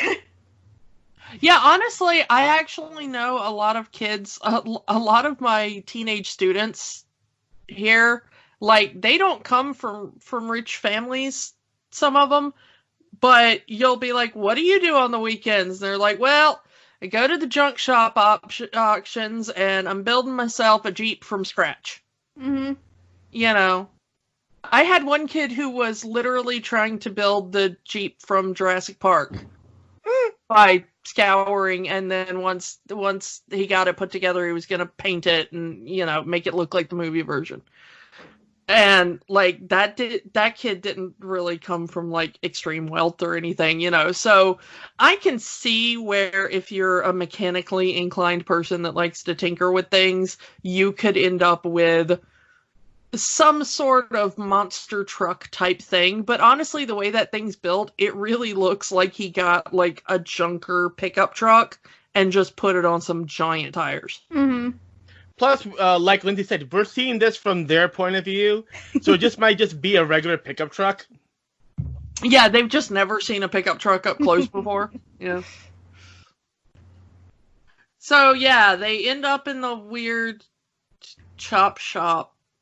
And then you get B-movie playing, and which you're absolutely right about. Like, why are they singing about a B movie? It's like, you know, there's a little bit of a connection with the sort of Frankenstein appliances, but it's kind of like, what child knows about B movies, and why are all of you singing about B movies? But it didn't matter to me. I loved that song as a kid, and I love it still today. I actually downloaded the soundtrack to this movie, and I'm going to add it to my iPod, and once I'm able to like go places again, I'm going to sing it in the car. Yeah, but let's talk about this movie a little bit, this song a little bit, because this is the type of song I would have kind of loved as a kid, because this was all of my things when I was a kid. And yes, I was that kid that knew what a B movie was at that age. It talks about House of Wax, a Vincent Price movie, Frankenstein. Mm-hmm. It talks about Vincent Price specifically. Mm-hmm. Okay. I'm kind of looking through the lyrics here, but there's a lot of little visual references to a lot of old, like 40s and 50s B movie horror movies. Plus, you know, Phil Hartman doing a Peter Lorre impression. Yeah, the Peter Lorre impression, and everything. So I don't know. It's very strange because yes, it's a scary song for a scary scene, but it's two different scary scenes that they're talking about. And I don't really think that the lyrics really fit the situation. It could be a situation where the song was written before the scene was written. Like, okay, we have a scene. It's going to be in this repair shop, but we're going to make it look like a horror movie. Can you write a horror movie song? Sure! Yeah, maybe. I honestly don't know. It just feels so disconnected. The other songs feel like they're sort of part of the movie. Mm-hmm. But this feels like they grabbed a song and shoved it in the movie instead of writing a song for the movie. Mm. So I don't know. I do want to talk about a bit about the blender and how they framed essentially his murder. Again, it really does put into the horror movie trope of here's this quote unquote mad scientist, the repair shop owner, pretty much ripping out the motor from the blender, but the way it's done, it's like all like the way it's the shadow looks like he's stabbing it with a knife. It's a screwdrivers. You get the like the rending of guts with like the wires being torn, and you get the dripping oil after he's all done. It's like, Yeah, This that even- was the part that got me, was the dripping liquid at the end. I was like, wow, they're really all in on this, aren't It's they? also it's very faint, but the loosening of the screw with the sound of a bone cracking. mm-hmm. It's like they really want you to believe that according to these appliances, what we would see as normal, taking things apart and starting the pieces, they're seeing it as cold-blooded murder. Which is interesting because the Master does very similar things later. Yeah. We don't see the other toaster that had to die in order to save our toaster. Yeah. Or air conditioner. Yeah. Mm-hmm. Yeah. Or presumably lamp for him to, like, somebody had to give up their cord, I'm sure. Yeah.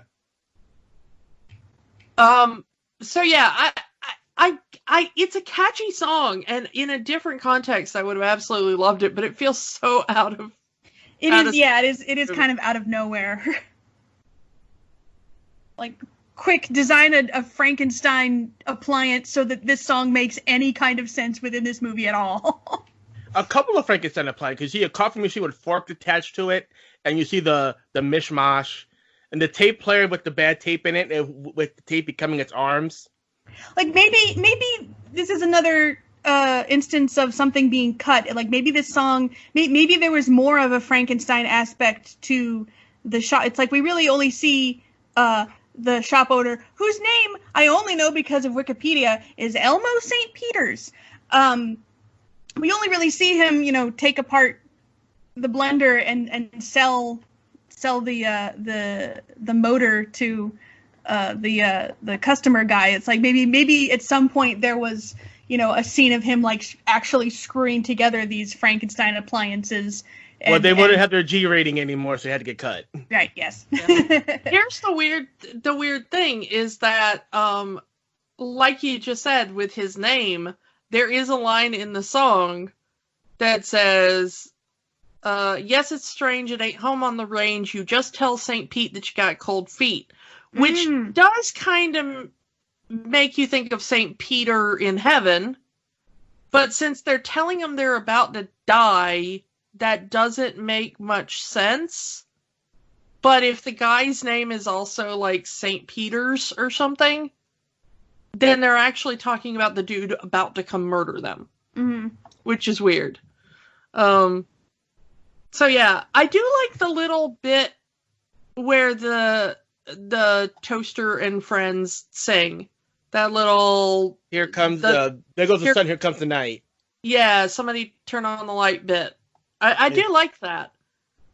And then like the toaster saying, somebody tell me that fate has been kind, and I'm like, have you not been in this movie, Toaster? Yeah, no. Like, at what point in this movie has fate been the slightest bit kind to you? Everything you turn around has been telling you, turn around, go home. Yeah. And if they had just done that, you wouldn't have a movie. And also, they would have been fine. The Master would have shown up and got them. Yep. Yeah. Which is the most hilarious thing about this movie, is that it really had no point. If they'd have just stayed put for another 24, 48 hours, they would have had a brand new life in a new place with a Master and none of this nonsense and near-death experience. They didn't know. Although I do love the scene where the radio is about to die, but the other appliances essentially break the rules, Toy Story style, where they kind of become a ghost and scare St. Peter's. Yeah, that is great. I love that with the which I believe is actually taken from the book. Yeah, it is. Only it's not. The scene with the junk shop here is just for the movie, where this part would have been in the garbage area. In the dump, yeah. In the dump. They moved the dump to the finale because it would have been a better finale, and they were right to do so. Yeah, I really like the ghost coming up with the ghost thing to save the toaster. I mean, to save the radio, excuse me. And then using his own reflection against him. Yeah, that was really great because I was like, why do they keep showing that toaster is so reflective, you know? Because it comes up so often in the movie, and it's not really used to any actual plot effect until here. Well, how would you feel if a ghost came up to you and had your face? I would be like, wow, you have had a crappy afterlife. So they escape this thing, and we get the feeling that this is supposed to be out in the absolute sticks, because the dude has like a monster truck, you know, he's got big tires, and then he goes down to like where like a dude with bad teeth and a hick accent is coming to get blender, you know, stuff. And radio tube, yeah. And then like right after this, they're basically in the city. Yep. I love the jailbreak. I love the jailbreak of this, though. I do have to go to the jailbreak of all the appliances are just running out, and the poor dog, he just bails into the monster truck to drive away. Yeah. And apparently the customer saw none of this. Yeah, I mean, I would have been like, do you really, did you know that your dog just took your truck? That's a country song right there. Your dog jacked your car. Your dog took your truck and left you with your wife. I don't know. That is a country song right there. Yeah. So they make it out and basically are immediately in the city. So apparently about 5 minutes outside of this city is the sticks. Which, okay. I mean, we've seen every other part of America between that cabin and this city, so sure. A lot of big product placement as soon as they get into the this movie ain't gonna pay for itself. Yeah. Okay. One giant product placement thing. And then we kind of skip to the master at this point. Yeah. Like what his life is like, and we realize that the master is not 8 years old anymore. He's grown up and he's leaving for college. Yep. And he's got a really hot girlfriend. Oh yeah. And a very overprotective mother. Did you wear a sweater? Which kind of adds to your idea of this kid once had siblings and they're not around anymore. This poor mom just does not want her last kid to end up in some horrible appliance-caused accident. Well, we don't see the dad. We don't hear the dad, so maybe the dad is all... Yeah, maybe they took out the dad, too. The mom, they haven't been to this place in so long because the mom is like, that cabin has killed my entire family. That's why she's so insistent that, like, please take my appliances. Please, I will be left with nothing. I don't care. I won't read. It's fine. Just take my appliances because those other ones are haunted. Yeah. No, Mom, I'm going back to the cabin. Please don't. No! And of course, anytime there's a cabin in the woods, you're gonna die.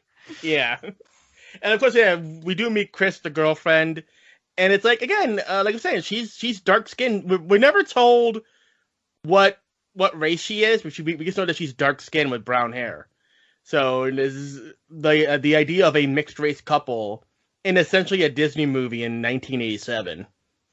Yeah, you didn't see that.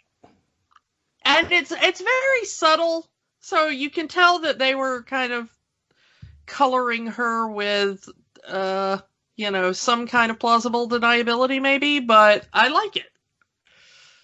I mean, she doesn't. I mean, she could be black. She could be Latina. We don't know. They never say it and never mention it, which actually works for the storytelling.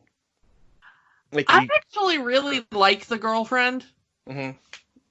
I like that she's like really into fixing things, which apparently so is he. It's probably how they met. You see, so I'm like, I like that they have that in common. They met in shop class. Yeah, maybe. But she seems to be in love with him and very kind and caring, and he wants to go to this cabin. She does tease him a bit. She does tease him a bit. Well, yeah, but it's not like she's not a harpy, you know? Yeah. Yeah. It's like we're so shell shocked by these movies with terrible relationships. To it's like, oh, they actually care about each other. How nice. How refreshing. Yeah, and honestly, that was like the biggest thing in Frozen 2. Mm-hmm.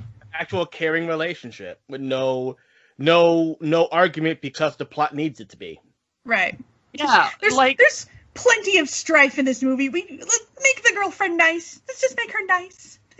Yeah, and I love that. I love that it's just a kind, caring relationship. The mom has no problem with it. They're apparently moving in together in college, which, I mean, 1987 kids movie. Bravo for that. You know? So yeah, like you said, the mom said, take all of our stuff to college. Don't go to the cabin.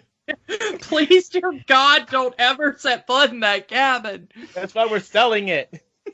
I can't stop you. I'm just a disembodied voice. Yeah. Yeah. We never see the mom. She's not even like Nanny and Muppet Babies. She doesn't even have like a lower half. She's just a magic voice. Well, in the flashback that Blanky had, they were just shadows. So like they didn't even care. Not even the appliances cared about the parents. Oh wow! I don't even think I noticed the shadows, to be honest. And as the master leaves, we kind of see the 1987 modern appliances are kind of getting jealous of the fact that rather than take the newfangled hardware, the latest and greatest, he's gonna go get some old stuff. As a college teacher, I'm just going to give this kid some advice. Take the computer. Yeah, really. Yeah, why would you leave the computer? And I do like the fact, again, I'm having the movie playing in the background as we're talking, that it's the girlfriend driving the car, not the master. And her car is tight. And we see why later, because she's like sourcing parts in a junkyard, so you know that she probably like restored that thing herself. Probably.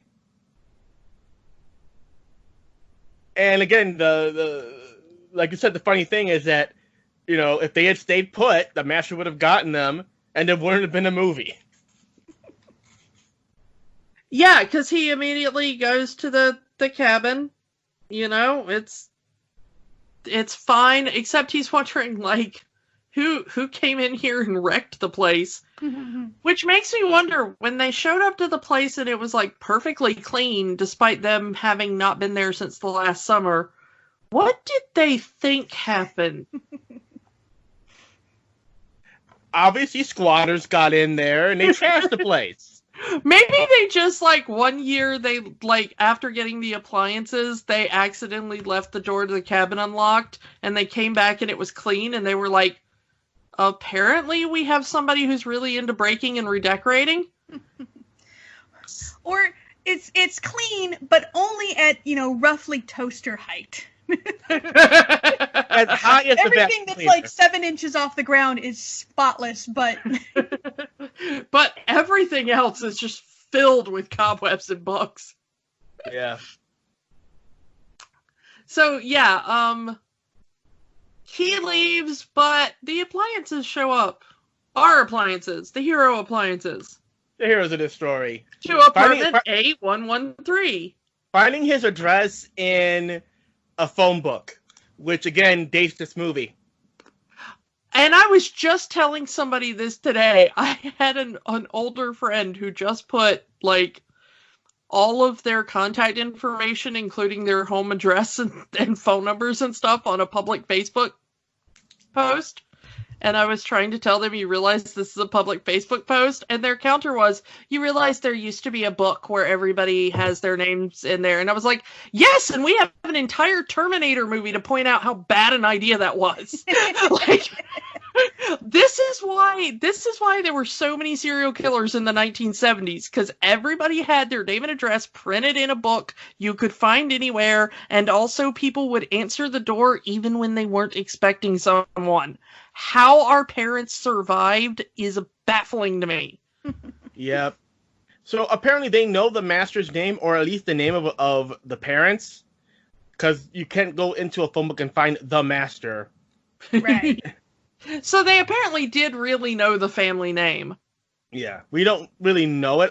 It's never said in the movie proper. All we know is the kid's name is Rob. Yeah, because the girlfriend calls him Rob. But apparently his name is Robert Rob McGroarty? Yeah. It's an interesting last name. It is a very interesting last name. McGroarty. Yeah. Yeah. So, yeah, they make it to the apartment, and apparently Radio knows some sort of secret knock that only appliances know. But then again, it could have been him pulling another thing out of his battery pack. Yeah. But it works. It works. The appliances answer the door. Not the mom. The No. mom does not hear any of this, which really makes me think that she is an incorporeal spirit that the kid is just remembering after the horrible house fire that took his family. They're all dead. He has been on his own for all these years. We are making this movie way darker than it actually is, and it's pretty dark. Yeah, it was already pretty dark. Yeah, and they're welcomed by the appliances. Plugsy, the modern lamp, opens the door, and all the modern appliances are there. And then again, they knew that those old appliances were coming. Yeah. I think they saw an opportunity and were like, oh, if we talk to them first, we're going to ice them. Yep, and that's kind of what happens. And then we get another musical number. Yep. Where Cutting Edge. Even though they only say that line like maybe once or twice in the whole song. Yeah, I just called this the More song. Even as a kid, that's what I always referred to it as. But the official title is, according to the soundtrack on Spotify, Cutting Edge. Which is weird as the Spotify soundtrack is not listed under Disney. Which is weird. Which really puts another question mark over the ownership of this movie. Yeah. Strangely, movies.disney.com seems to think this is a Disney movie. And that is an official Disney site. You can still buy this movie on DVD from Disney, but that's about it. Again, not on Blu-ray or anything. But let's get through the bit of there. Oh yeah, the reuniting with the old TV, the black and white TV. Mm-hmm. In 1987. Yeah. Can we just talk about the song? Yeah, go ahead. Real quick, because this is another one that I'm like, it's weird, but it makes more sense. Like, the lyrics are from this movie, but the rest of the music is not from this movie. It's very 80s. Well, yeah, it's like this is the modern song. This is the we're the new and hip things, and so it's Apparently recorded by the Disney Studio Chorus. Interestingly enough. But yeah, it's so weird because I think this feels weird because apparently this scene was not in the book. Apparently the modern appliances were in the book, but they were just other appliances. They were fine. They weren't. Yeah, they were friendly and welcomed the old appliances into the home and like, come, tell us your story. I guess they needed another antagonist, sort of, for this movie. Yeah, they needed some more conflict. I guess that they, if we're going to have the big climactic scene at the junkyard, we need to... We need to get them to the junkyard. Yeah. There is a weird streak of anti-consumerism that runs through this movie. including in this song seems to be kind of like an anti-consumerism kind of ballad. Because the evil people are talking about conspicuous consumption, basically. You know, go buy more, go buy the new thing, go buy, you know. Yeah, you don't need just a toaster. You need all of these kitchen appliances, and you need 15 different lamps instead of just one lamp. Yeah, everything's got to be automatic, and everything's got to, you know. Interestingly, it does say from LEDs to CRTs in the lyrics, and I'm like, when's the last time you had a CRT in your house? Yeah. Again, for 1987, and tweeters and antenna trees. For 1987, this is the modern stuff. For 2020, this is ancient. If this movie was remade today, it'd be those appliances. Right. Yeah. Yeah, but I find it interesting that there is several points in the movie, including a little bit after this, where it's like, you know, why do you want the girlfriend keeps saying, why do you want that old thing? Just buy a new thing. Just go to the store and buy new stuff. You don't need the old stuff, you know. Yeah. And I respect that as a through line, but it does seem a little bit weird coming like within 5 minutes of the giant product placement for a big electronics company. Yeah. But, you know, it's like, why do you want... I guess it's, you know, like I said before, it's some sentimental value that the master has for these old appliances that he had when he was a kid. Yeah. It's more or less like today you would get a lot of people our age who are recollecting the old toys they had when they were kids because of that sentimental value. Rob is the original hipster. Yeah. Only buys vintage and retro. Yeah. So the new appliances just like yeet the whole crew out the window. It's like, kind of sing them into a dumpster. From seemingly the top floor, but again, this is from the appliances point of view. So because it's been one floor, but you know, now we see. And again, gotta mention the TV, the old black and white TV that's just walking around with this face of this guy on it. Yeah. That you know, apparently used to live at the cabin, and apparently was the sole appliance that didn't malfunction. Yeah, made it out of the fire. The TV's never hurt us. The TV can come home with us. Yeah, so I really like the TV. Mm-hmm. He's a really fun character, and I like the way he's animated. Yeah. And again, the TV breaks the rules by pretty much telling the master where the appliances are, in a way that still is within the rules. Right. Yeah. Again, it is very much like Toy Story. That there are rules. We cannot let the humans know that we can move around and have under our own will. But I need to tell the master that the appliances that he's looking for and where they are, and that they're still alive, they're still around, and how do I do this and still play within the rules? Right. Yeah. And yeah, we do find out that the master is very mechanically inclined. Maybe an engineer, I would say. Well, the interesting thing is there is a drafting table in his room. Mm-hmm. Yeah, and there's like rolled up papers. I assumed that he was like an architect major or something. As we find out later in the sequels, he does end up working for NASA. Mm. So yeah, some kind of tech genius. He likely built the rocket ship or something. So he's some sort of engineer, architect, something mechanically inclined. He actually fixes the air conditioner. And it's a very nice moment where the air conditioner pretty much cries as the kid is finally big enough to play with him. Mm-hmm. Yeah. It makes you want to get like step stools for your house and like let your kids play with them. You have to let the child play with the air conditioner, otherwise the air conditioner will be mad. Go tell the air conditioner good night, little Bobby. We don't want the air conditioner to get mad and explode and kill you in your sleep. Yeah. Maybe that's why the kid is so nice to all the appliances. Yeah. Maybe he's like, if I take care of them, they will not murder me. Like they did with Daddy. And Brother Billy. And little Susan.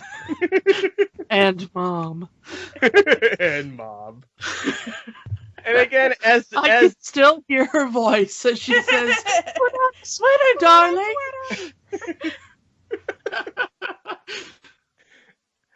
Quit telling people I'm dead. I can hear her voice now.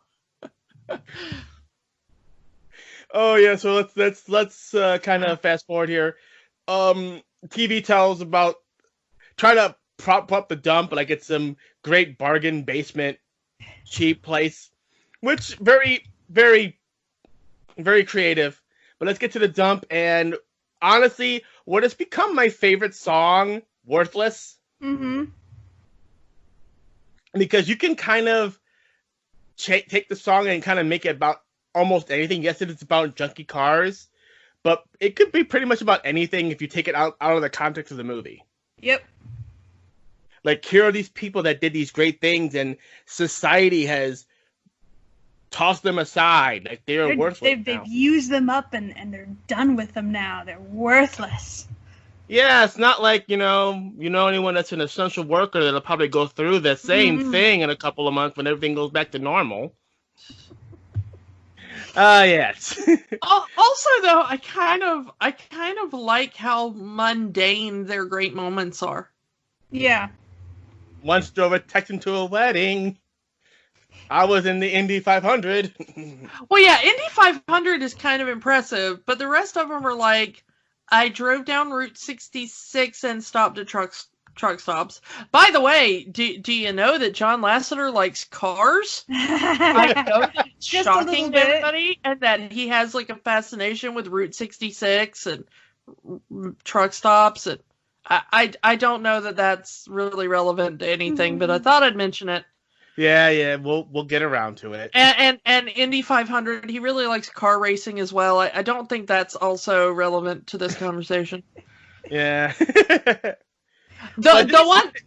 These moments were important to these cars, and so it's like, I don't know, it's like everybody has a life that they've lived that was important to them, and just because you don't see any value in it, now they're deemed worthless.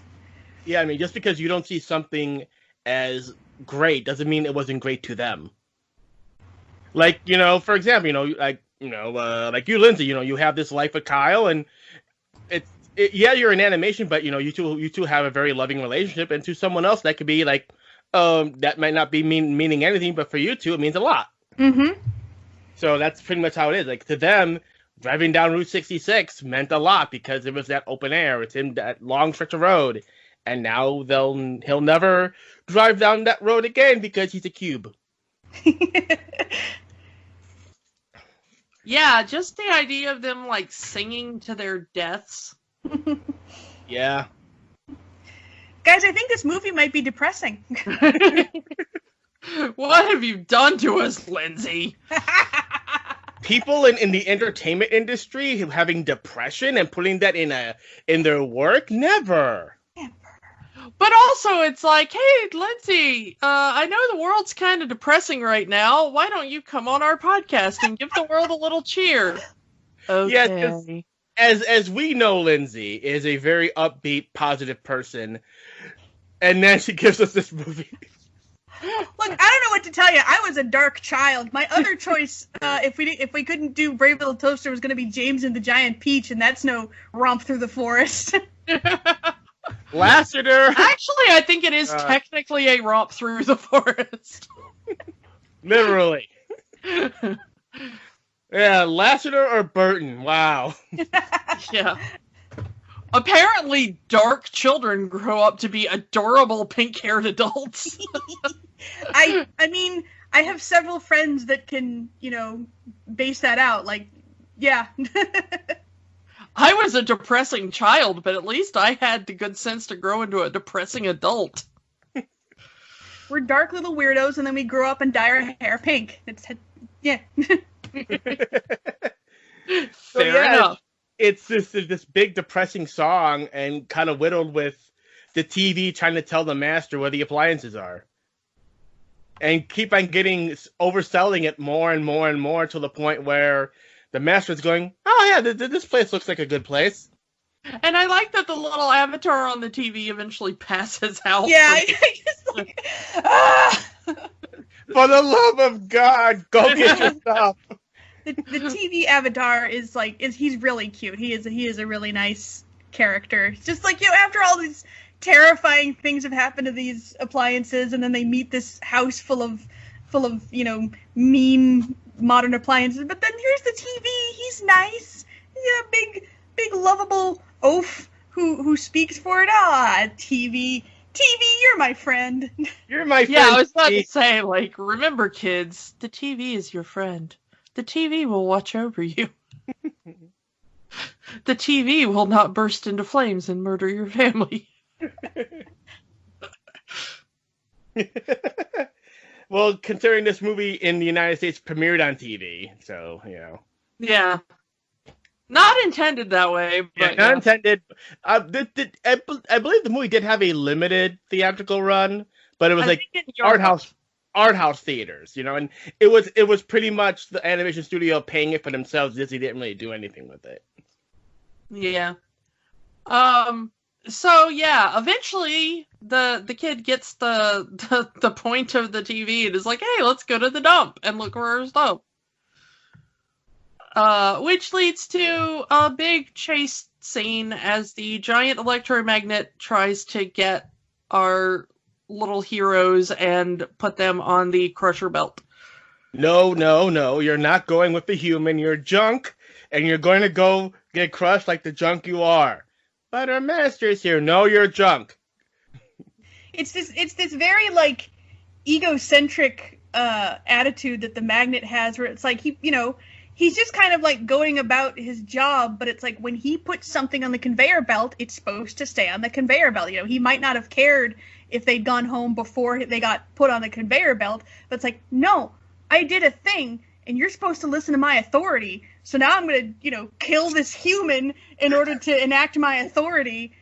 You stay on that conveyor belt and you die. I'm just now imagining this electromagnet as Cartman. Respect my authority! No, Toaster, you can get back on that belt. No, Toaster, that's a bad toaster.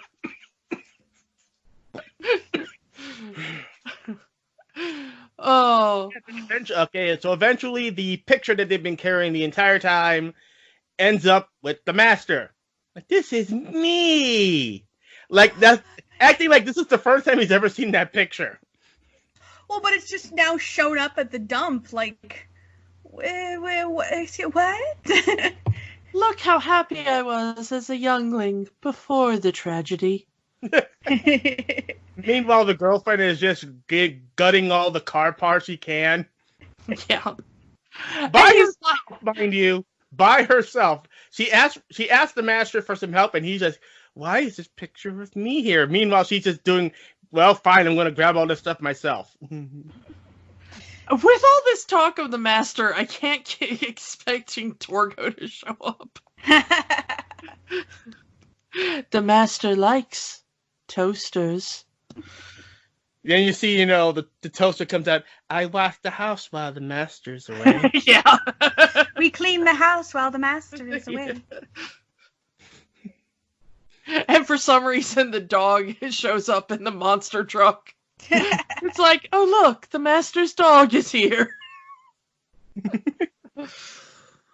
So yeah, he starts to see his belongings and realize they're his, and trying to get them off of the conveyor belt. This looks like my blanket. It is my blanket. How do you know? Maybe it's embroidered with his initials in the corner or something? It must be, because that thing has to be stained just a completely different color at this point. After all it's been through. Yeah, it's been through a swamp at this point. Yep.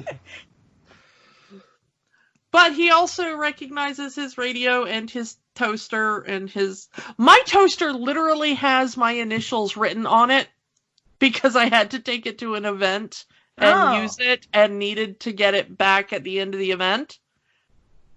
I'm not sure I would recognize my toaster. So, bravo to him for being really attached to his objects. I don't know. It's kind of weird. I guess it could be value. like a context thing where it's like once you've started seeing something familiar, it's like here's the rest of the pieces of that, set. And it's like, maybe it could be, the same model but a completely different toaster. It's like, well, but that's what my toaster looks like, and it's in with the, the rest of the things that look like they should. So that's my toaster. Yeah, fortunately, you got it right. Yeah. It's my toaster now. The last twist in the movie is that an identical toaster is also on the conveyor belt and the toaster gets crushed. Goodbye, master. Hey, Well, I've never met this the toaster does get crushed. Where are we going? I'm the toaster. I'm Yes. the toaster now. Yeah. So that electromagnet, that electromagnet, man, that is a fastidious electromagnet. It must do its job, and it ends up picking up everything, including the master, and dumping it on the conveyor belt. And then the master becomes a cube. Freeze frame, roll credits. Yeah. If the appliances had only stayed home, all would have been well. But instead, they finished off the rest of the family, as was their evil plot all along.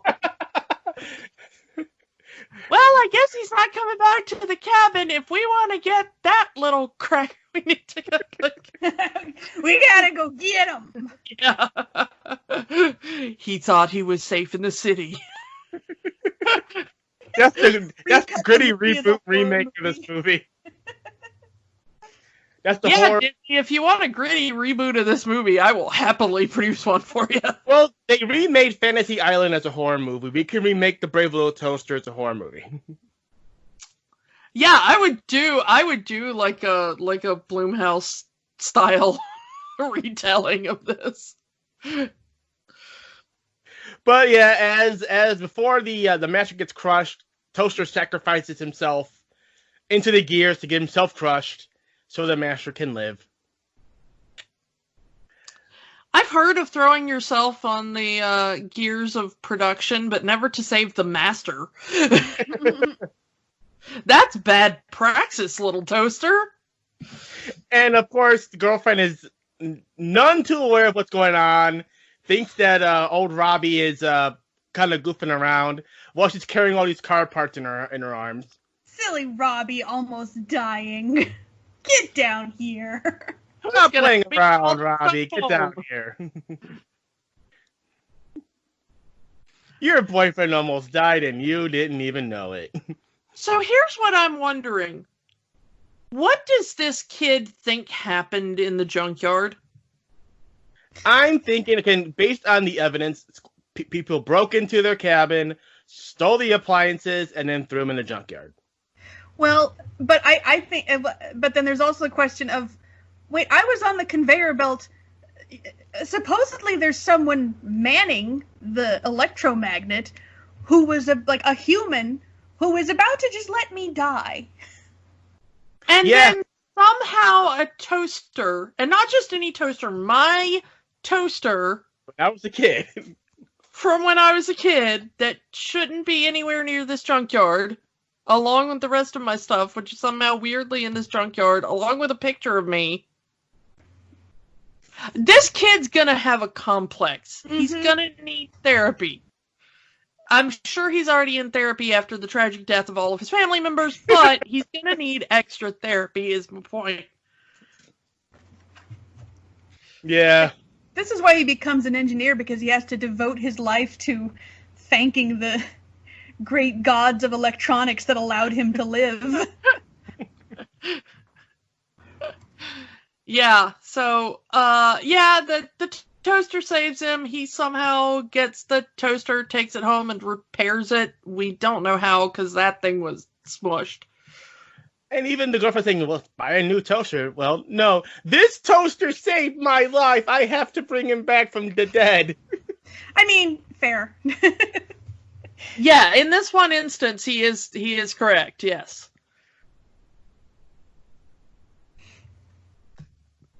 But, yeah, they, And apparently the toaster works even better than before because it just launches the toast right into the air. well, if you're gonna fix a toaster, you might as well soup it up a little. Yeah. Mhm. The custom job. Yeah. Paint some flames on that bad boy. But he wouldn't, because that would remind him of the house fire. This kid has had so many near-death experiences. The cabin on fire, appliances shorting out, almost getting crushed in a dump. Yeah. I'm guessing he since he was so young, he forgot all about it. But now that the dump brought it all back to him. Apparently there was that time that a clown wandered in and murdered his dog. Like, I don't know what that was about, but... No, not waffles! So yeah, now and all the appliances are back together, and they're staying with the master, and they're all off to college together. Yay! Yay. Don't forget your sweater! I can remember Mom's voice now. I'm not dead! I'm just horribly crippled and can't leave my room. I tell everyone that Mom is dead because it's much easier than admitting what she's become.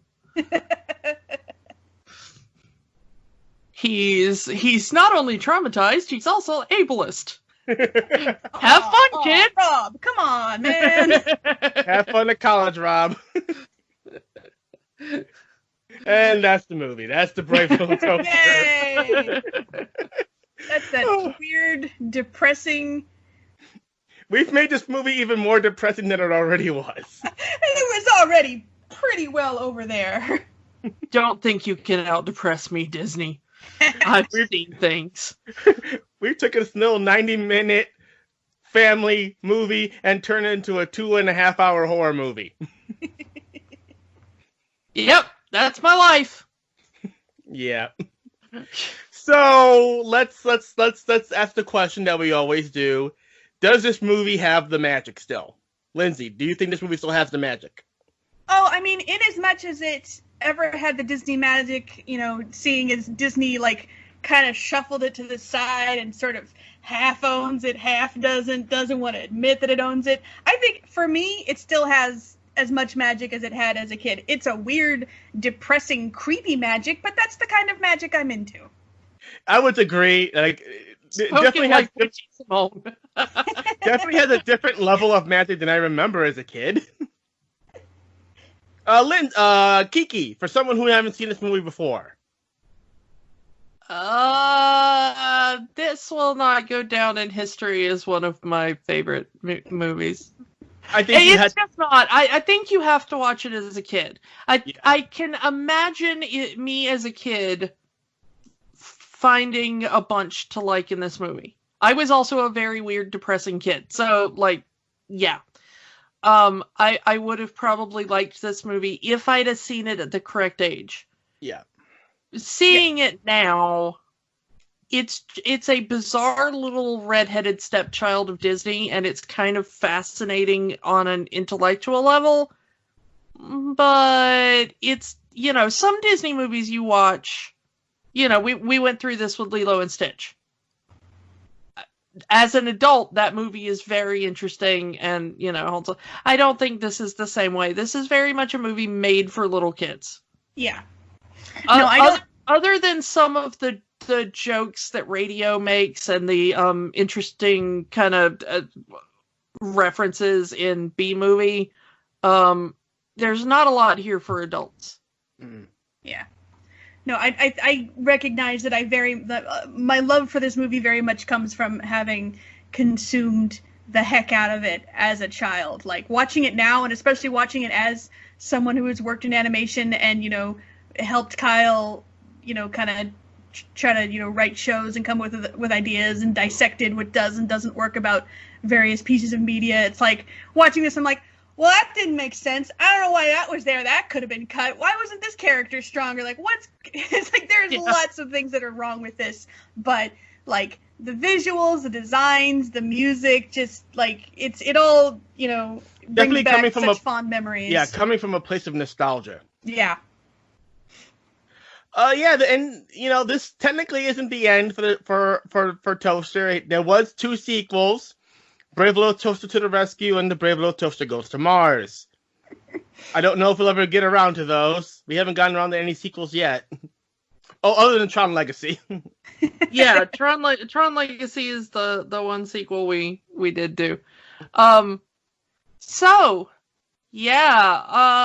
We always ask our guest if they have a request for us for a future show. Do you have a request for a future show, Lindsay?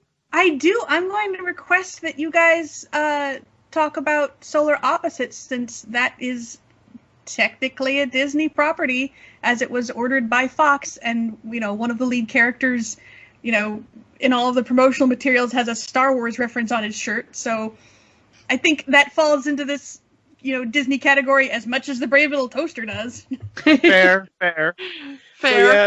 So, and by the time that episode will go out, the entire series will be out, and people will have a chance to have seen it. So, look out for our episode review of Solar Opposites, and we'll see how that goes. Yay! But as for next week, we are actually tackling Kyle's request from a few weeks ago, and we're going to The Wuzzles, pretty much the first Disney animated television show. Came out the same year, the same day as Gummy Bears. And unlike the Gummy Bears, this one is not on Disney+. This one has kind of been, as we call it, lost media. So we might have to go back to YouTube for this one. Meanwhile, why don't you check out Solar Opposites, as you are listening to this, available now on Hulu, so that you can be ready when we get to it. Lindsay, anything else you want to plug before we sign off? If you want to come find me on social media, I don't post a lot there these days, but I'm at the Linz, THALINZ, on most social media platforms. Every once in a while I post art, but lately I'm pretty quiet because I'm playing Animal Crossing all the time. You have posted designs? Yes. And you are also occasionally sometimes Lindsay on another podcast, are you not? That's true. I'm occasionally sometimes Lindsay on Kyle and Luke Talk About Tunes. I haven't been in a while because they've been recording in the middle of the day, and I'm still a 9-to-5 worker during the day. So I haven't been on with them in a bit. But yeah, I'm a sometimes Lindsay, and those boys record a lovely podcast that is occasionally also about Disney. Yes. We have mentioned them before and highly recommend their product. I highly endorse this event and or product. Yes. Would like to subscribe to its newsletter. Yes. All right. Well, I think that's all we can say for this one. Thank you so much, Lindsay. This has been so much fun. Yeah. Thank you for having me. This was a lot of fun. I really enjoyed talking about this weird piece of media with you guys. Honestly, we probably could have been talking about this movie for another hour, but again, this podcast is already 2.5 hours. I think it's enough. We're already longer than the actual movie is. You know what you were getting into? Yeah. You have 3 long-winded people. You know what you were getting into. All right, so let's wrap this up. Thank you, Lindsay, for joining us. And if you ever have another ideas, you're always welcome back on the show anytime.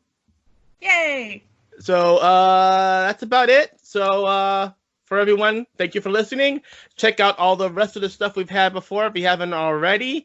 Leave us a review on iTunes. We haven't mentioned that in a while. So please do so. It'll help us out real good.